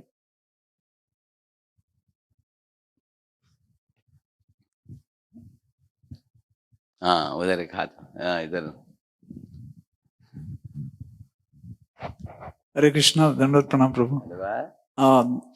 समस्या से हम परेशान नहीं होना चाहिए, उसे ठंडे दिमाग से उसे हम उसकी तरफ देख के किस तरह से कम किया जाए तो वो बढ़ेगा नहीं। ये भी तो समस्या से परेशान नहीं होना चाहिए, और जितना भी आप ठंडे दिमाग से उसको सॉल्व करने के लिए ट्राई करो, सॉल्व नहीं होगा वो, आप देख सकते हैं। लेकिन ठंडे दिमाग, असली ठंडे दिमाग तब प्राप्त होता है जब आप ध्यान करते हैं। जैसे जैसे ध्यान में बैठा, हाँ, तो ध्यान में क्या हुआ, इसका पूरा वातावरण बदल गया। करेक्ट है ना? पहले सोचा कि मैं कमरे के अंदर हूँ, ये भ्रमर आकर आवाज कर रहा है, डिस्टर्ब कर रहा है मुझे। लेकिन ऐसे ध्यान में जब बैठा, वो कमरे को ही भूल गया। वो सोचा कि मैं कुछ तालाब में, झील में बैठा हूँ, एक पत्ते के ऊपर बैठा हूँ उधर, और निकट कमल है, एकदम सुंदर परिवेश में था वो। तो इस तरह दुनिया, we have to see this world as a world as being arranged and managed and controlled by God. मया अध्यक्षेण प्रकृति, भगवान ने दुनिया को बनाया है, बनाकर चला रहे हैं भगवान, और हम लोग भी इसमें एक अंश हैं। इस दुनिया में रहते समय कैसे भगवान का स्मृति को बढ़ाए, इस भावना के साथ हम रहेंगे। हम देख सकते हैं कि इस सृष्टि में हर एक के लिए कुछ काम रखा है भगवान ने। किसी को मारने की जरूरत नहीं, किसी को सुलझाने की जरूरत नहीं है। तो अगर वो मूड में जब गया वो, तो जब आकर बैठा वो, ऐसे उसको बंद कर लिया, बाद में छोड़ा, वो निकल गया, वो उसको मारने की जरूरत नहीं पड़ा, ऐसे बता रहे हैं हम।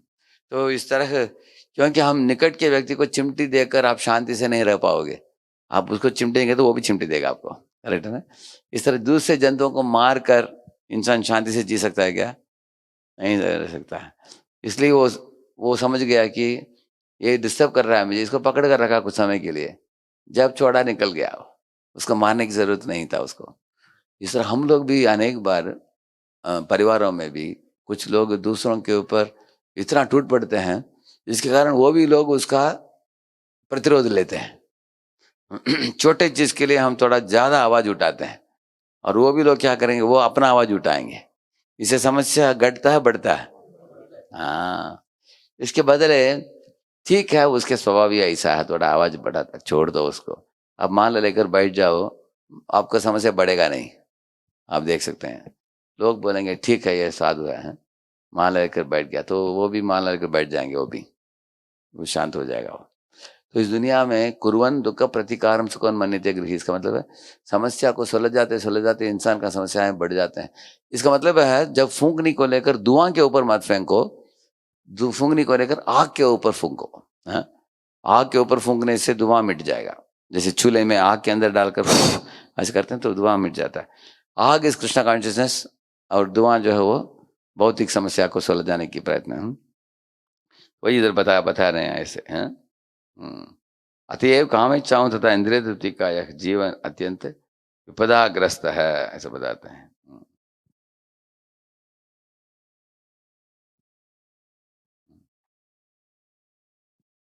को गृहेषु पुमान् सक्त, यही है ना, आत्मानम् अजितेन्द्रियः स्नेहपाशे दृढ़ं बद्धम् उत्सहेत विमोचितुम्। इधर साधारण गृहस्थ और प्रशिक्षित गृहस्थ, उनके बारे में फर्क बोलते हैं प्रभुपाद जी। योर स्पेशल गृहस्थ और ऑर्डिनरी गृहस्थ, प्रभुपाद जी बोलेंगे इसके बारे में। इधर पढ़िए अनुवाद। ऐसा कौन मनुष्य होगा जो अपनी इंद्रियों को वश में करने में असमर्थ होने के कारण गृहस्थ जीवन से अत्यधिक आसक्त होकर अपने आप को मुक्त कर सके। आसक्त गृहस्थ अपनों, पत्नी, बच्चों तथा अन्य संबंधी के स्नेह बंधन से अत्यंत दृढ़ता पूर्वक बंधा रहता है। हाँ, एक पैरा छोड़कर इधर दूसरा पैरा पढ़िए, ये पढ़िए। गृहस्थ जीवन में प्रवेश करने के पूर्व मनुष्य को गुरु के संरक्षण में उसके स्थान या गुरुकुल में ब्रह्मचारी के रूप में प्रशिक्षण प्राप्त करना चाहिए। लेकिन आजकल ये प्रशिक्षण नहीं है, हाँ? आजकल स्कूल में चले जाते हैं बच्चे, जिधर उनको भौतिक ज्ञान दिया जाता है, हाँ? और खास करके कला कुछ अर्जित कर लो और पैसा कमाओ। हमने देखा कि आप लोगों के जनरेशन में भी और आपके पूर्व जनरेशन में भी, जब ब्रिटिश लोग शासन कर रहे थे भारत में, उस समय विद्यार्थी लोग गुरुकुल में जाने का प्रक्रिया बंद हो गया है। तो लोग स्कूल में जाओ, साइंस मैथ्स सब पढ़ो, उसके बाद नौकरी ढूंढ लो, पैसा कमाओ, परिवार चलाओ। तो आध्यात्मिक प्रशिक्षण स्कूलों में जो दिया जाना चाहिए वो दिया नहीं गया है। और लोग अपने आप थोड़ा रामायण महाभारत इत्यादि पढ़कर लोग सीखते थे आपके पूर्व जनरेशन में। अभी आपके जनरेशन में और उसके आगे के पीढ़ी में आप देखेंगे ये प्रशिक्षण पूरा बंद पड़ गया। आजकल गुरुकुल नाम भी यूज करते हैं कुछ लोग। अनेक अभी हम परमणी गए थे, नांदेड़ इत्यादि में, उधर 200 गुरुकुल है बोलते हैं, लेकिन गुरुकुल नाम यूज करते हैं। लेकिन गुरुकुल मतलब क्या है? बच्चों का ठहरने की व्यवस्था है, भोजन की व्यवस्था है, और उनको स्कूल में बंच में लेकर जाकर ड्रॉप करना, उनको लेके आना। जो माता पिता घर में करते हैं वो करते हैं, उतना बच्चों के लिए अब सुविधा है, उसको गुरुकुल बोलते हैं। सुना आपने? करेक्ट ना? उधर ज्यादा आध्यात्मिक कुछ प्रशिक्षण नहीं है। गुरुकुल नाम से अभी पुणे में भी एक गुरुकुल करके एक स्कूल है, तो वो लोग कुटिया भी बनाए वो लोग, तो हमारे भक्त लोग जाकर सिखाते हैं उधर, क्योंकि नाम है गुरुकुल, कम से कम कुछ सिखाना चाहिए, कुछ शास्त्रों से। ऐसे अगर शास्त्रों से सिखाना, शास्त्रों से शिक्षा नहीं है तो लोग आगे बढ़ते हैं, उनको मालूम नहीं है कि पैसा बनाना इंतजार करना, बस ऐसे ही जीवन बीत जाता है। कुछ लोग, आप लोग संस्कारी परिवार में आए हो, जो थोड़ा बहुत आपने इधर उधर शास्त्र पढ़कर समझकर अपने, इसका जिम्मेदारी पूरा इंसान के ऊपर छोड़ दिया है। स्कूल कॉलेज जिम्मेदारी नहीं लेते हैं उनका।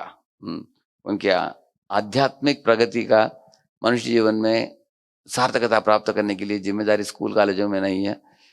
तो ये बहुत अफसोस की बात है। बढ़िया, आगे। ब्रह्मचारी गुरुकुले वसन दांतो गुरु हितम, भागवत 7.12.1।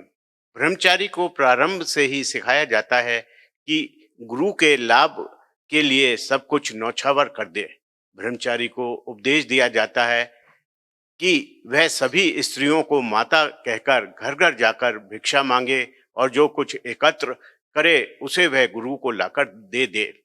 इस प्रकार वह अपनी इंद्रियों को वश में करना तथा प्रत्येक वस्तु को गुरु को समर्पित करना सीखता है। पूर्णतः प्रशिक्षित होने पर यदि वह चाहता है तो उसे विवाह करने दिया जाता है। इस प्रकार वह समान गृहस्थ नहीं होता जिसने केवल अपनी इंद्रियों को तृप्त करना सीख लिया है। प्रशिक्षित गृहस्थ धीरे धीरे गृहस्थ जीवन त्याग कर जंगल जा सकता है, जिससे वह आध्यात्मिक जीवन में अत्यधिक प्रबुद्ध हो सके और अंततः संन्यास ले ले। प्रहलाद महाराज ने अपने पिता को बताया कि समस्त भौतिक चिंताओं से मुक्त होने के लिए मनुष्य को जंगल में जाना चाहिए। हित्वा आत्मनन गृहम अंधकूपम गृहमंधकूपम। मनुष्य को अपना घर बार छोड़ देना चाहिए, क्योंकि यह भौतिक संसार के घोर अंधकार में भागों में नीचे जाने के लिए स्थान है। अतः पहला उपदेश यह है कि मनुष्य अपने गृहस्थ जीवन त्याग दे, किंतु यदि वह अनियंत्रित इंद्रियों के कारण गृहस्थ जीवन के अंधे कुएं में बना रहना अच्छा समझता है तो वह अपनी पत्नी, बच्चे, नौकर, घर, धन इत्यादि की प्रेम रस्सियों से अधिक जगड़ता जाता है, अधिकाधिक जगड़ता जाता है। ऐसे मनुष्य को भौतिक बंधन से मुक्ति नहीं मिल सकती। अतः बच्चों को बचपन से ही उच्च कोटि का ब्रह्मचारी बनने की शिक्षा दी जानी चाहिए, तभी भविष्य में वे गृहस्थ जीवन का परित्याग कर पाएंगे। बोलते हैं कि ये होता है ना, बांस होता है ना, बांस बोलते हैं ना उसको। बांस जब हरा होता है उसको बेंड कर सकते हैं। अगर बांस सूख गया तो उसको बेंड करें तो टूटता हो है। अचानक एक व्यक्ति के अंदर वैराग्य नहीं पैदा होगा है। तो इसके लिए प्रशिक्षण की जरूरत है उसको, हम बचपन से बोलते हैं। लेकिन अगर बचपन से हमको प्रशिक्षण नहीं मिली, हाँ, तो हमको जिस वयस में हम परिचित होते हैं कृष्ण भक्तों के साथ, कुछ आध्यात्मिक विषयों में संबंध जुड़ता है, तो उस समय से हमें पकड़ लेना चाहिए गंभीरता से, है? कोई किसी को मिला 10 साल में, 20 साल में, 50 साल में, जो भी साल में हमको मिला हो उस समय से हमें पकड़ लेना चाहिए, एक बात है। उधर से हम प्रशिक्षण ले लेना चाहिए। हाँ। और दूसरी चीज है, इधर परिवार की खंडन क्यों किया गया है बहुत।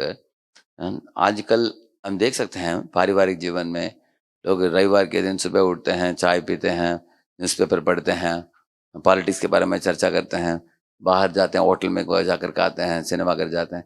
तो इस तरह कभी कभी धार्मिक परिवार भी वो लोग कुछ घूमते हैं, घामते हैं, लेकिन भगवान के संबंध में ज़्यादा सही ढंग का ज्ञान अर्जित करके मानव जीवन में सार्थकता प्राप्त करने के लिए प्रयत्न नहीं कर रहे हैं। वो इसलिए उसको गृहमंद कोपम ऐसे बताया गया। बिहार में परम पूज्य राधा गोविंद महाराज बता रहे थे, कभी कभी वो लोग बहुत बड़ा गड़ा बना कर रखते हैं, ऐसे सूखा गड़ा होता है वो, हाँ? तो उसमें उसके ऊपर घास फूस आ जाता है बहुत, हाँ? कभी कभी कुछ जानवर, गाय नहीं तो बैल, कुछ फिसल कर अंदर गिर पड़ता हो, हाँ? लेकिन उसको बाहर निकल नहीं सकता अपने आप हो, क्योंकि हाइट नीचे से इतना हाइट हो, कैसे निकलेगा वो बाहर, हाँ? वो चिल्लाता है, लेकिन समस्या वह है कि वो चिल्लाता है लेकिन उसको सुनने वाला कोई नहीं है उधर, हाँ? अगर कोई किसान हो ढूंढते ढूंढते उसकी आवाज़ सुनकर आ पहुंचेगा उधर, तो उसको उठाएगा बाहर, नहीं तो कोई उठाने वाले नहीं है। इसी तरह क्या हो जाता है गृहस्थ आश्रम में, अगर कोई व्यक्ति अपने आप मंदिर में आकर अपने समभक्तों के साथ मिलकर संग करके सेवा में जुड़कर गंभीर नहीं बनता हो, तो ऐसे व्यक्ति, उसका घर ही उसके लिए बहुत बड़ा एक कारागार बन जाता है। तावद रागादयस्तेनाः तावत कारागृह गृहम, ऐसे एक श्लोक है। क्योंकि ब्रह्मचारी के जीवन मंदिर में जो होता है, बाकी ब्रह्मचारी लोग साथ में रहते हैं, उनको उठा देंगे उसको, है उठ जाओ जल्दी, अभी है आओ मंगलारती में। तो हमें घर में पूछने वाले कोई नहीं आपको, आप लोग तो जिम्मेदार हो, इसलिए तो आप इतने आगे बढ़े हो भक्ति में। आपने खुद जिम्मेदार लेकर सामने आया है, दीक्षा लिया है और आप भक्ति में आगे बढ़ रहे हो, ये बहुत प्रशंसनीय बात है ये। नहीं तो आप दूसरों के बारे में सोचिए, बहुत अपने आप कोई इनिशिएटिव नहीं लेता तो उसको पूछने वाला कोई नहीं है, करेक्ट है कि नहीं, है? अभी अनेक काउंसलर्स भी क्या बोलते हैं, अगर उनको कुछ समस्या हो तो हमारे पास आ सकते हैं, नहीं तो हम उनके पीछे नहीं पड़ेंगे, ऐसे अनेक काउंसलर बोलते हैं। हम उनको कुछ करेक्शन देंगे, उनको बोलेंगे कि अरे मंदिर में आते नहीं, तुम भक्ति में आगे बढ़ो, गंभीर बनो, तो लोगों को बुरा लगता है, तो कोई बोलता नहीं, छोड़ देते हैं। इसलिए ऐसे अंधकोप, गृह अंधकोप बताया गया है। तो इसमें घर में भौतिकता जितना बढ़ता है उतना समस्या बढ़ता है। तो धन दौलत की इच्छा, बहुत भौतिक जीवन में आगे बढ़ने की इच्छा जितना बढ़ता है उतना घर में झगड़ा भी होता है। जैसे हम पांडवों के, कौरवों के जीवन में देखते हैं, कौरवों के मन में जब लोभ भावना आ गया, कितना वो सुंदर परिवार कितना छिन्न भिन्न हो गया, करेक्ट है ना? हम देखते हैं रामायण में भी, जैसे कैकेयी के हृदय में जब वो इच्छा आ गया कि मेरा बेटा राजा बनना चाहिए, बस नतीजा क्या निकला आपने देखा, राम को दूर भेज दिया और पूरा अयोध्यावासी शोकमग्न हो गए। ऐसे सुरुचि सुनीति उतानापात शांत परिवार था, लेकिन वो सुरुचि के हृदय में एक चिंगारी आ गई लोभ की, है तुरंत आप देखते हो। तो इस दुनिया में इसलिए उसको गृह अंधकोपम बताया गया है। किस परिवार में काम क्रोध लोभ के कारण लोग एक दूसरे से झगड़ते हैं और अपने आकांक्षाओं को बढ़ाते जाते हैं, वो शांति नहीं है उधर। तो उस इसलिए बताते हैं कि प्रशिक्षण लेकर आगे बढ़ना चाहिए, है?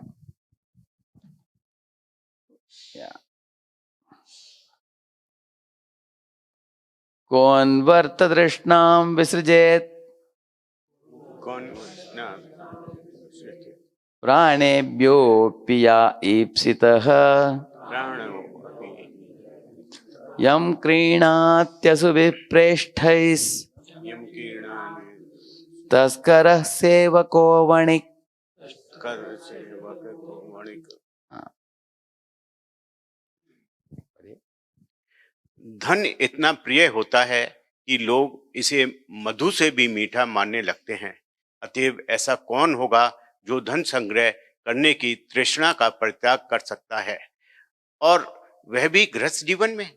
चोर, व्यवसायिक, नौकर, सैनिक तथा व्यापारी अपने प्रिय प्राणों की बाजी लगाकर भी धन प्राप्त करना चाहते हैं। ये बोलते हैं कि आर्मी में जो ज्वाइन करता है उसको मालूम है कि 20-25 साल के बाद वो एक्स सर्विसमैन हो जाएगा, पेंशन मिलेगा, उसको मालूम है। लेकिन युद्ध में लोग मरते भी हैं, करेक्ट है ना, उसको मालूम है, फिर भी ज्वाइन करता है। मालूम है कि उसको कभी मरना भी पड़ेगा, लेकिन पैसा इकट्ठित करने के लिए इंसान ज्वाइन करता है आर्मी में।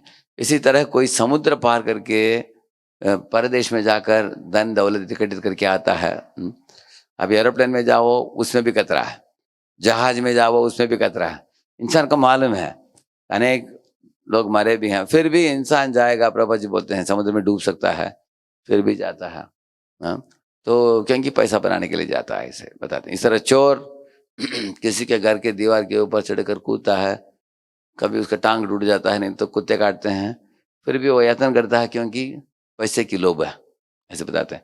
दुनिया में पैसे की लोभ में लोग इस तरह का परिश्रम करने के लिए तैयार है, क्योंकि money money money money is Honey, ऐसे बताते हैं।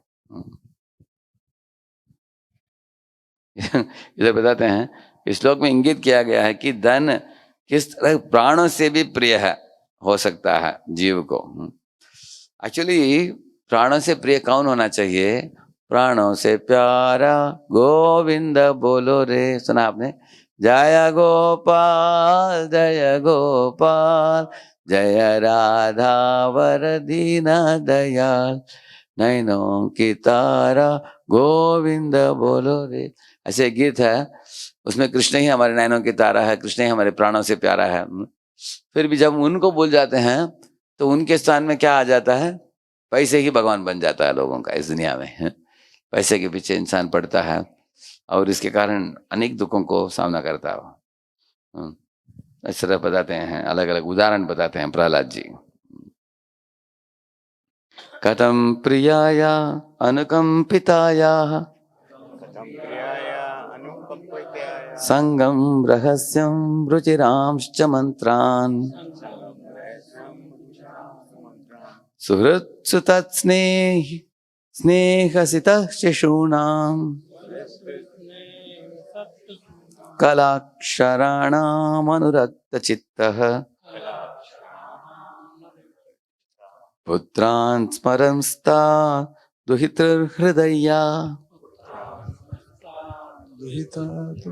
भ्रातन् स्वशुश्रूर्वा पितरौ च दीनौ, गृहान् मनोज्ञोरुपरिच्छदांश्च, वृत्तिश्च कुल्या पशुभृत्यवर्गान्, त्यजेत कोशस्कृतिवेगमानः, कर्माणि लोभाद् वितृप्तकामः, औपस्त्यजह्वं बहुमन्यमानः, कथं विरज्येत दुरन्तमोहः।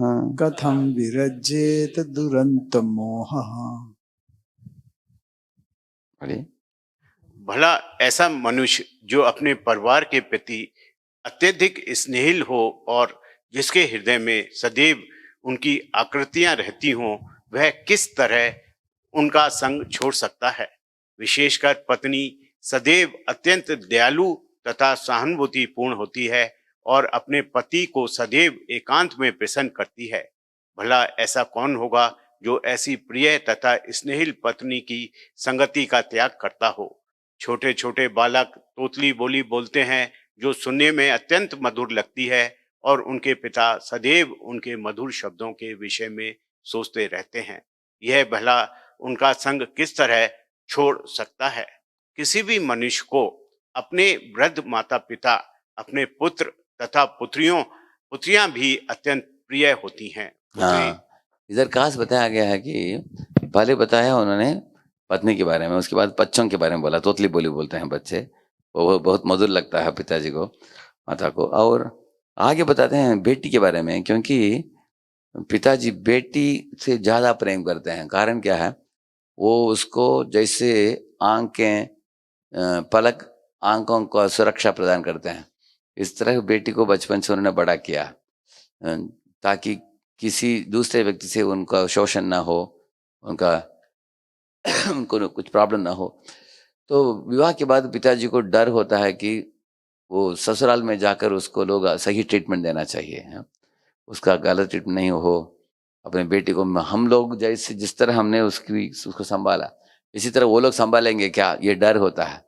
मैंने खुद देखा, मेरी बड़ी बहन जो थी, उसकी विवाह जब हुआ, विवाहित होकर वो गाड़ी में जा रही थी, उसके आंखों में भी आंसू थी और मेरे पिताजी भी रोने लगे। मेरे जीवन में मैंने कभी नहीं देखा पिताजी की आंखों में आंसू कभी लेकिन पहली बेटी जब विवाह करके जा रही है, उनकी आंखों से आंसू निकलने लगी है, क्योंकि उनको डर, इस तरह डर होता है कि ये उनका आसक्ति है कि आई एम द प्रोटेक्टर, अभी कौन प्रोटेक्ट करेगा उसको, सुरक्षा कौन देगा, इस तरह बताते हैं।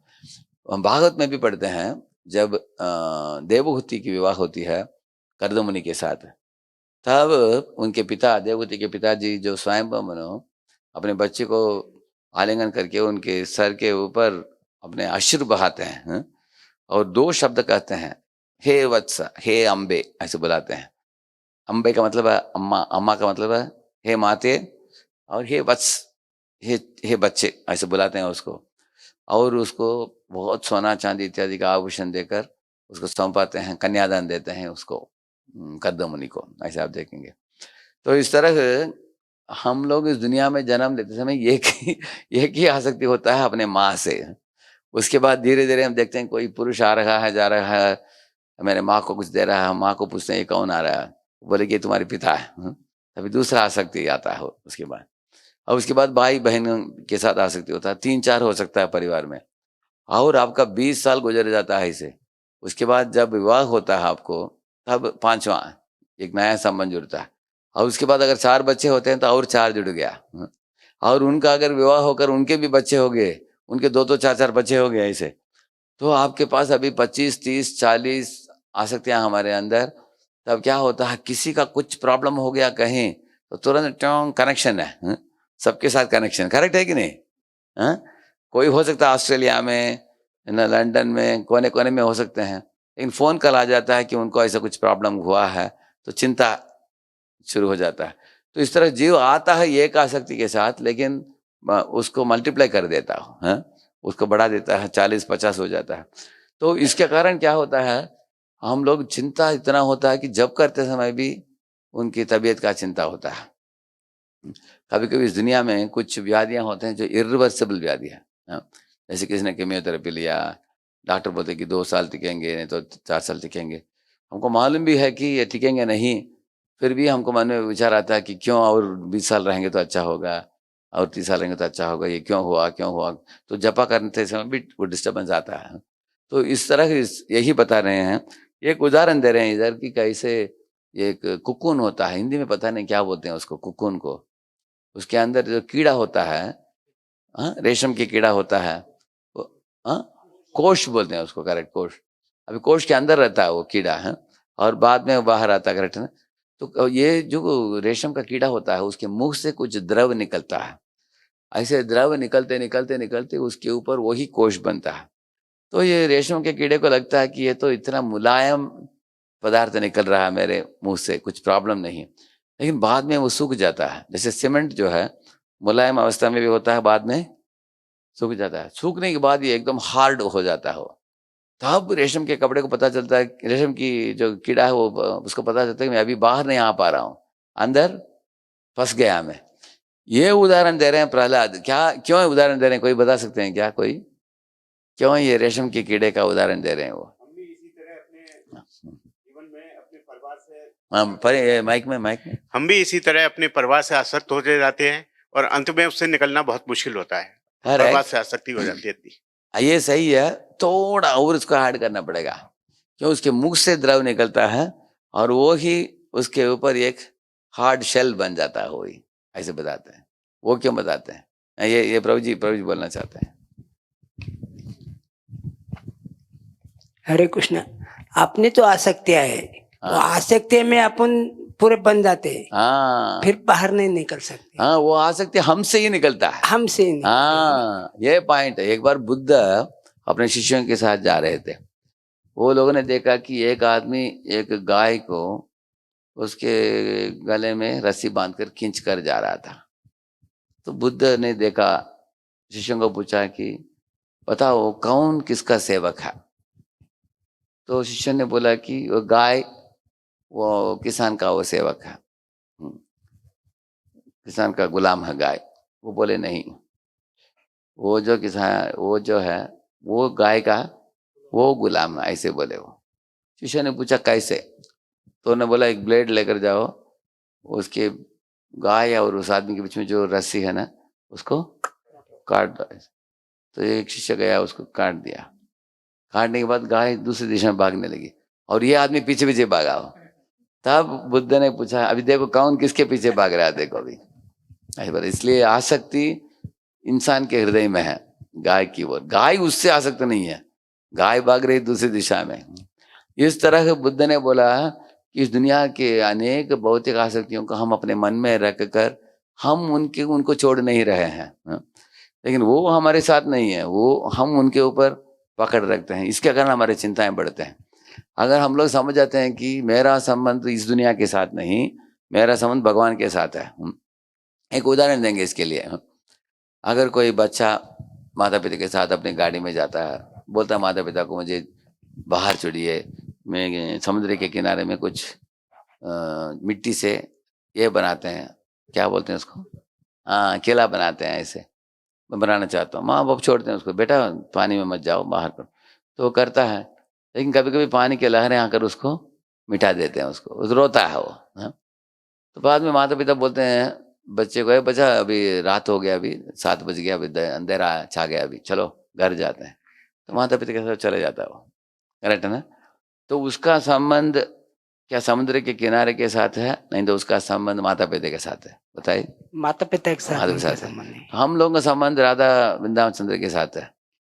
हाँ, ये दुनिया किनारे जैसा है, और ये जो बड़े समुद्र है इसके साथ हमारा संबंध नहीं है। ये जब इंसान समझ जाता है तब आसक्तियों से ऊपर उठ सकता है वो। हमें समझना चाहिए कि जैसे होटल में उदाहरण दिया है भागवत में, यदा प्रयान्ति सम्यान्ति सोतो वेगेन बालुकाः संयुज्यन्ते वियुज्यन्ते तथा कालेन देहिनः। उदाहरण है कि होटल में अगर ऐसे टेबल हो, इधर 2 लोग बैठते हैं, इधर 2 लोग बैठते हैं, ऐसे खाते खाते उनको पूछते हैं आपका नाम क्या है, आप क्या भाषा बोलते हैं, आप किधर से हो, क्या किधर पढ़ते हैं, किधर काम करते हैं, थोड़ा मैत्री जुड़ता है।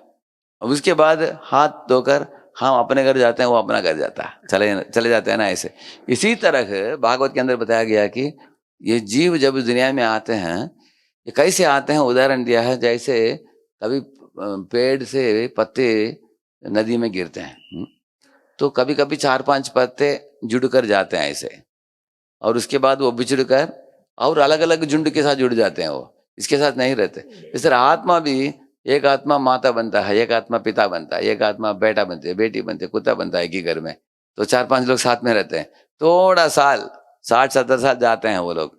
उसके बाद जब एक एक करके मरते हैं तो किसी और परिवार के साथ जाकर जुड़ जाते हैं वो, ऐसे इधर इधर उधर ऐसे।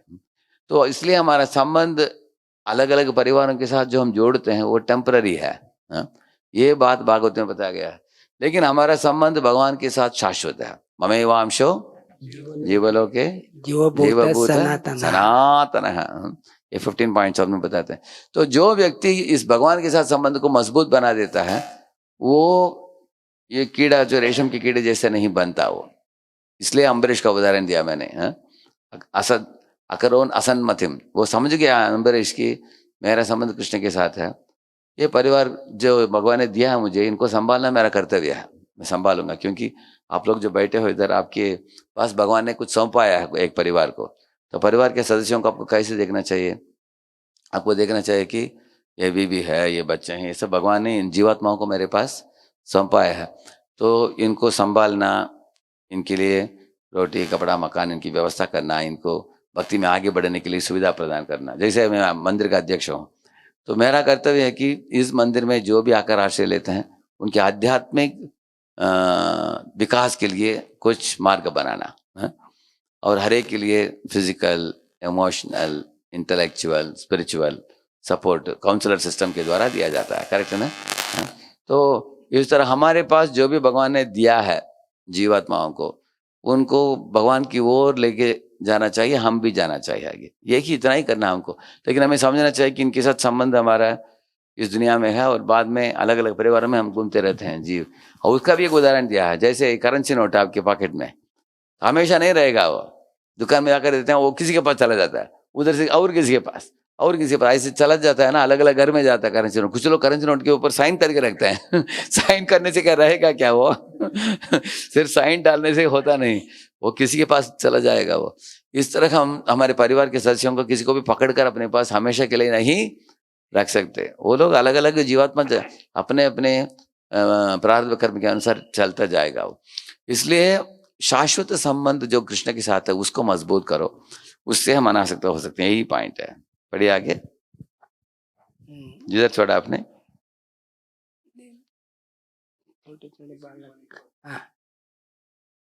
किसी भी मनुष्य को, एक मिनट। किसी भी हाँ, मनुष्य, किसी भी मनुष्य को अपने वृद्ध माता पिता, अपने पुत्र तथा पुत्रियां भी अत्यंत प्रिय होते हैं। पुत्री अपने पिता की अत्यंत लाडले होते हैं और अपने ससुराल में रहते हुए भी उसके मन में बसी रहती है। भला कौन है तो इस संग को छोड़ेगा। इसके अतिरिक्त भी घर में अनेक अलंकृत साज सामान होते हैं और अनेक पशु तथा नौकर भी रहते हैं। भला ऐसे आराम को कौन छोड़ना चाहता है। आसक्त ग्रस्त उस रेशम कीट की तरह है जो अपने चारों ओर धागा बुनकर अपने को बंदी बना लेता है और फिर उससे निकल पाने में असमर्थ रहता है। केवल इधर बताते हैं कि जो हमारे परिवार में जो वृद्ध माता पिता हैं उनसे भी बहुत प्रेम होता है, क्योंकि वो वृद्धावस्था में वो लोग हमारे ऊपर निर्भर हो जाते हैं। जब वृद्धावस्था में जब एक बेटा बेटी है, माता पिता को सेवा देते देते देते एक बार देकर उनके चेहरे में मुस्कान देखते हैं तो लगता है कि हमेशा के लिए रहे। जैसे मेरी बहन रहती है इधर, उन्होंने बोला कि माता आई थी पुणे में, 6 महीने के लिए रही इधर है, तो वो 3 महीने के लिए रही इधर बस।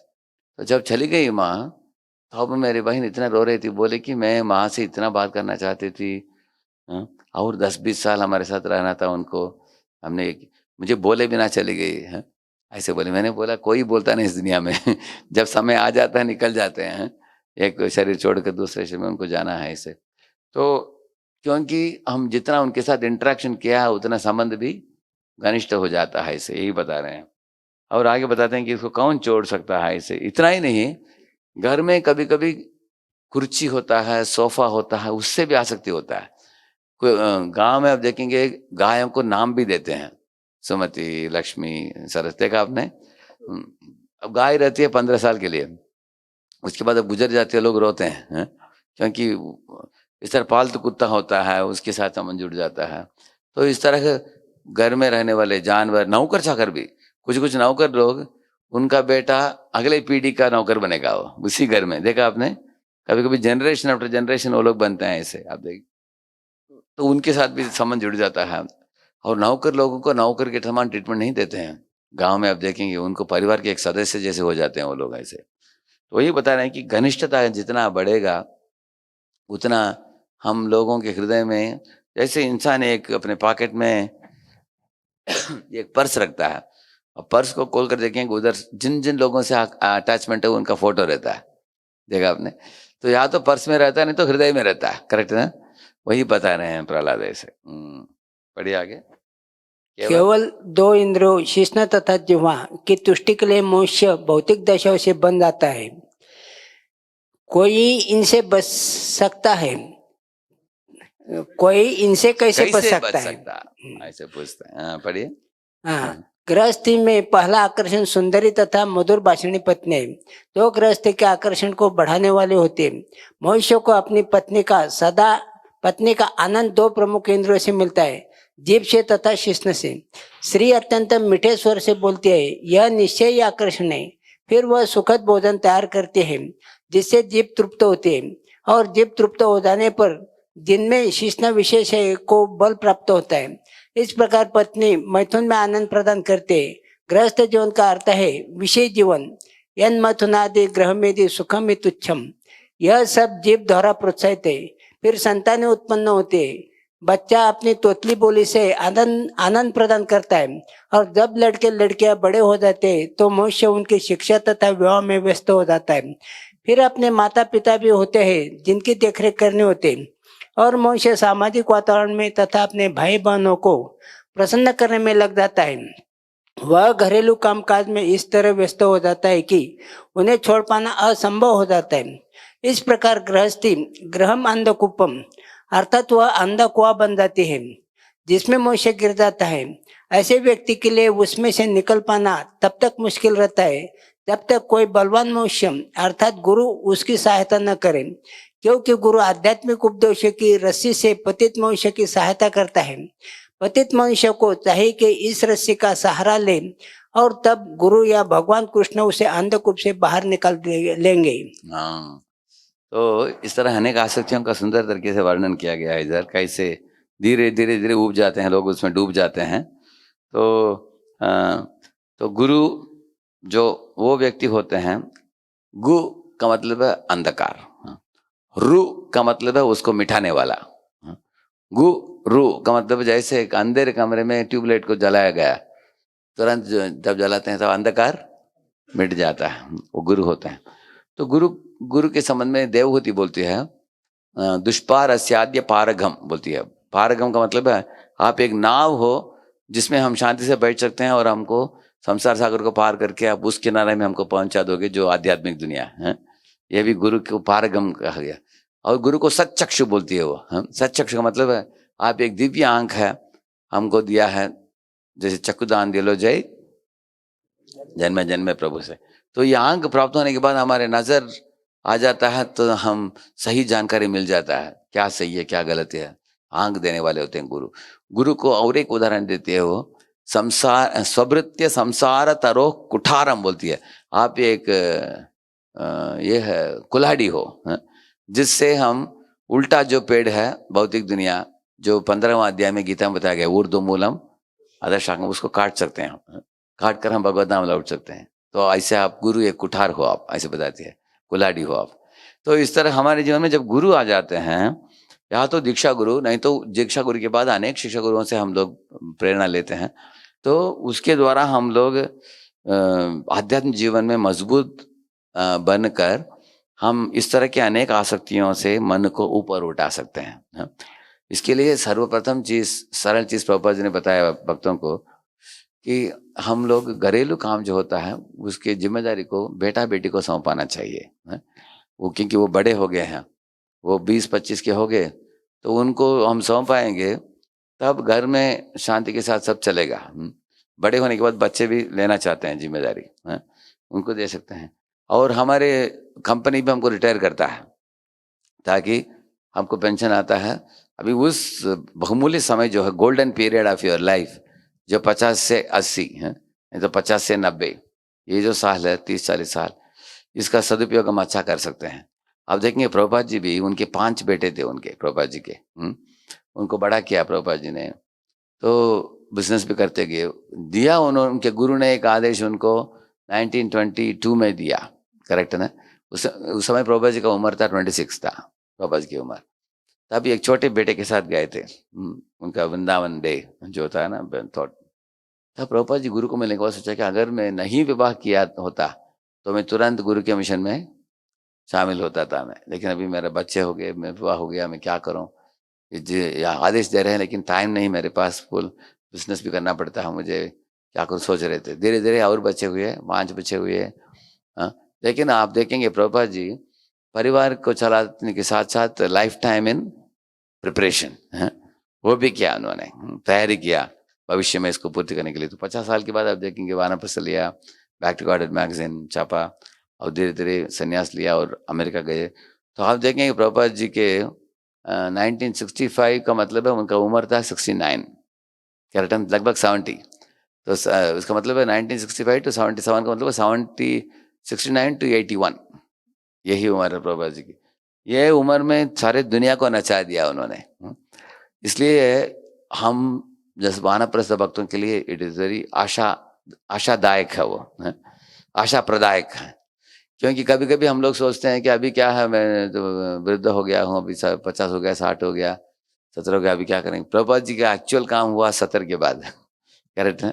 इसलिए इधर बैठे हुए हर एक वक्त जो है, अगर प्रभुपाद जी के अनुगामी बनकर हम लोग भी 70 के बाद कुछ बहुत बढ़िया चीज कर सकते हैं। करेक्ट है ना। प्रभुपाद जी से हम प्रेरणा हम ले सकते हैं। और प्रभुपाद जी जब गृहस्थ आश्रम में क्या क्या वो भी हमें देखना चाहिए।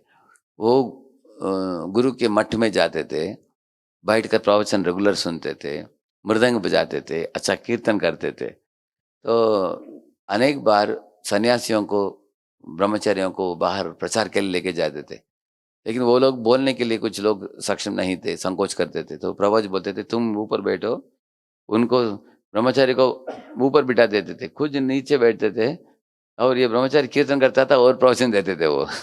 ऐसे किया प्रभुपाद जी ने, ऐसे लिखा है। हाँ?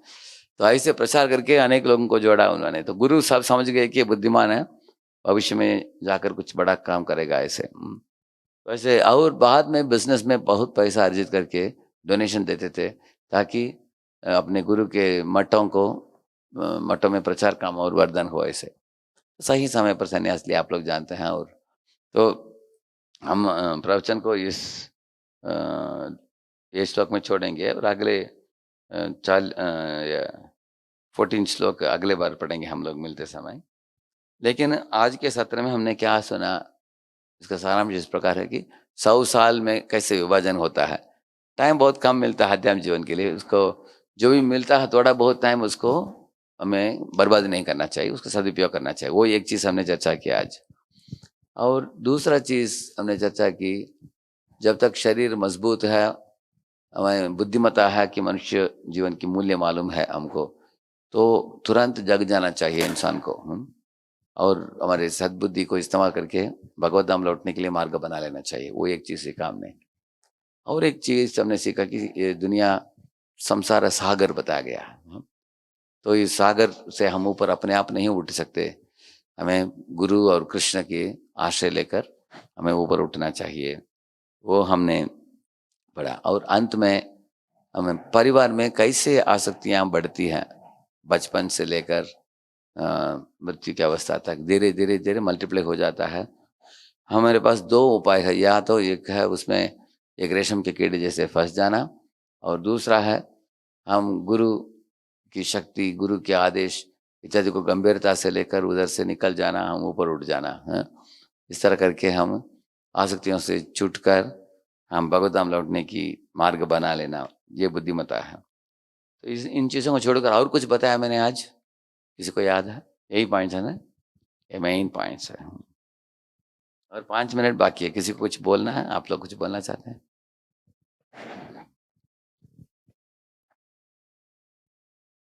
आप में से अनेक भक्त लोग बहुत बढ़िया सेवा करते हैं मंदिर में, मैंने सुना रेवतीपति प्रभु से अनेक तरीके की सेवा है। एक बार उन्होंने लिस्ट दिखाया था मुझे, कौन कौन वरिष्ठ वैष्णव भक्त क्या सेवा करते हैं। तो आप में से कुछ लोग ब्रह्मचारी से भी ज़्यादा कर रहे हैं आप लोग। सेवा बढ़िया, वेरी नाइस सर्विस। आपको सेवा भी है और बुधवार को क्लास भी है, करेक्ट ना? प्रभुपाद जी को यही इच्छा थी प्रभुपाद जी की कि वानप्रस्थ लोग मंदिर के निकट रहे और मंदिर में आकर विविध सेवाओं में जुड़े, अपने भक्ति में गंभीर बनकर भगवत धाम लौटने की मार्ग बना ले। ये उनकी प्लान थी प्रभुपाद जी की। Anybody want to say anything? कोई कुछ बोलना चाहते हैं, पूछना चाहते हैं? हरे कृष्णा प्रभु, दंडवत प्रणाम। धन्यवाद प्रभु। ये भगवान कृष्ण का जो उदाहरण है ना, वो बहुत ही आदर्श है कि उन्होंने परिवार बनाया और लेकिन वो परिवार का सब वाइंड अप भी कर दिया। और जो वृंदावन का जो परिवार था उसको उन्होंने भगवत धाम भी भेज दिया। और इस तरह से वो बहुत आदर्श। प्रभास क्षेत्र में जाकर, प्रभास क्षेत्र में उद्धव जी को उपदेश करके बैलेंस जो भी काम करना था वो सब बताकर वो अपने धाम लौट गए। करेक्ट। ये बहुत ही आदर्श। हमको भी इस तरह वाइंड अप करने के लिए सीखना चाहिए, बताते हैं। Correct, very good. मुझे हमारे एज के साथ साथ हमारी आसक्तियां अभी कम होनी चाहिए। Correct correct. जैसे उम्र बढ़ता है, इसमें भौतिक आसक्तियां कम होना और भगवान की ओर आसक्ति और बढ़ना। दोनों प्रोपोर्शनेटली होना चाहिए। ये तो आसक्ति में से ही फिर भय पैदा होता है और उससे Correct. फिर क्रोध, दुखेशु अनुद्विग्न मनो सुखेशु विगतस्पृह। तो ये कई बार आसक्तियां हमारा बहुत बड़ा ऑब्स्टेकल बन जाती है। करेक्ट। हम तो और चाहते उस हैं, आसक्ति को काटना बहुत मुश्किल है। प्रसंगम मधुरम पाशम ऐसे बताया गया है। प्रसंगम मधुरम पाशम आत्मन कवयो विदुः सयैव साधुषु कृतो मोक्ष द्वारम अपावृतम। बताया गया कि अगर ये लकड़ी को आप पानी में डालेंगे कुआं में, वो तैरेगा। और एक लोहे के रिंग होता है, उसको पानी में डालिए, वो डूबेगा। वो देखिए लोहे के रिंग जो है उसको इस तरह वो लकड़ी के ऊपर ऐसे डालकर, अच्छा दोनों को ऐसे डालते हैं तो वो क्या करेगा, तैरेगा डूबेगा? तैरेगा वो, क्योंकि ये लोहा जुड़ गया किसके साथ? लकड़ी के साथ। तो लकड़ी साधु है और ये लोहा डूबने वाले जीव है। तो साधु सैव साधु कृतो मोक्ष द्वारा पावता। हम लोग इसलिए साधु संग में रुचि लेने से भगवान के ऊपर रुचि बढ़ जाता है। भगवान के ऊपर रुचि बढ़ने से आसक्तियां घट जाती हैं, भौतिक आसक्तियां, और दिव्य आसक्ति भगवान की ओर प्रेम बढ़ जाता है। यही मार्ग भागवत में बताया गया है। इसलिए हम लोग साधु संग में रेगुलर आकर हम लोग एक दूसरे के साथ मिलकर सेवा में जुड़कर, मंदिर में जितना ज़्यादा आप टाइम देते हो उतना आप भक्ति में आगे बढ़ेंगे, आप यू कैन एडवांस फास्टर। इसलिए हम कुछ बहाना बताकर भौतिक कार्यकलाप में डूबते नहीं जाना चाहिए लोगों को। आपके जो भी फ्रेंड्स हैं उनको भी आप बोल सकते हैं कि आप ये बढ़ाइए, भगवान के लिए टाइम जो है इसका ये मात्रा बढ़ाइए। More you are with God and devotees then more you advance in spiritual life. और वानप्रस्थ कुछ लोग बोल रहे थे प्रभु जी एक फ्लैट इधर बनाइए, सब वानप्रस्थ साथ में आकर ठहर सकते हैं। मैंने बोला जरूरत नहीं, हम अगर मंदिर के निकट ही अनेक लोग रहते हैं तो आना जाना, अभी कृष्णधाम अपार्टमेंट में देखे कितने माता पिता, करेक्ट है ना प्रभु, अनेक है लोग। इधर से बरसाना में गोलक वृंदावन में रहते हैं, 2 मिनट 1 मिनट 2 मिनट के अंदर आ सकते हैं भक्त लोग। तो सिर्फ उनको लगन चाहिए, रुचि चाहिए बस। अगर मंदिर में आते हैं तो मंदिर जैसे एक वैकुंठ का ही एक एक्सटेंशन है मंदिर। इधर आने से आपको वैकुंठ में पांव रखने के बराबर है, इसमें कुछ फर्क नहीं है इसमें। मोर मंदिर में आएंगे, सेवा भी ज़्यादा है, सेवा भी बहुत है और प्रचार के लिए भी मौका है, और साथ साथ भगवान की दर्शन, भगवान की सानिध्यता में जपना कीर्तन करना। जितना हम मन को डुबाते हैं, जैसे स्पॉन्ज को पानी में डुबाने से उसे पानी को पकड़ता है, इस तरह हम लोग आध्यात्मिक शक्ति को बढ़ा सकते हैं। The more we come closure.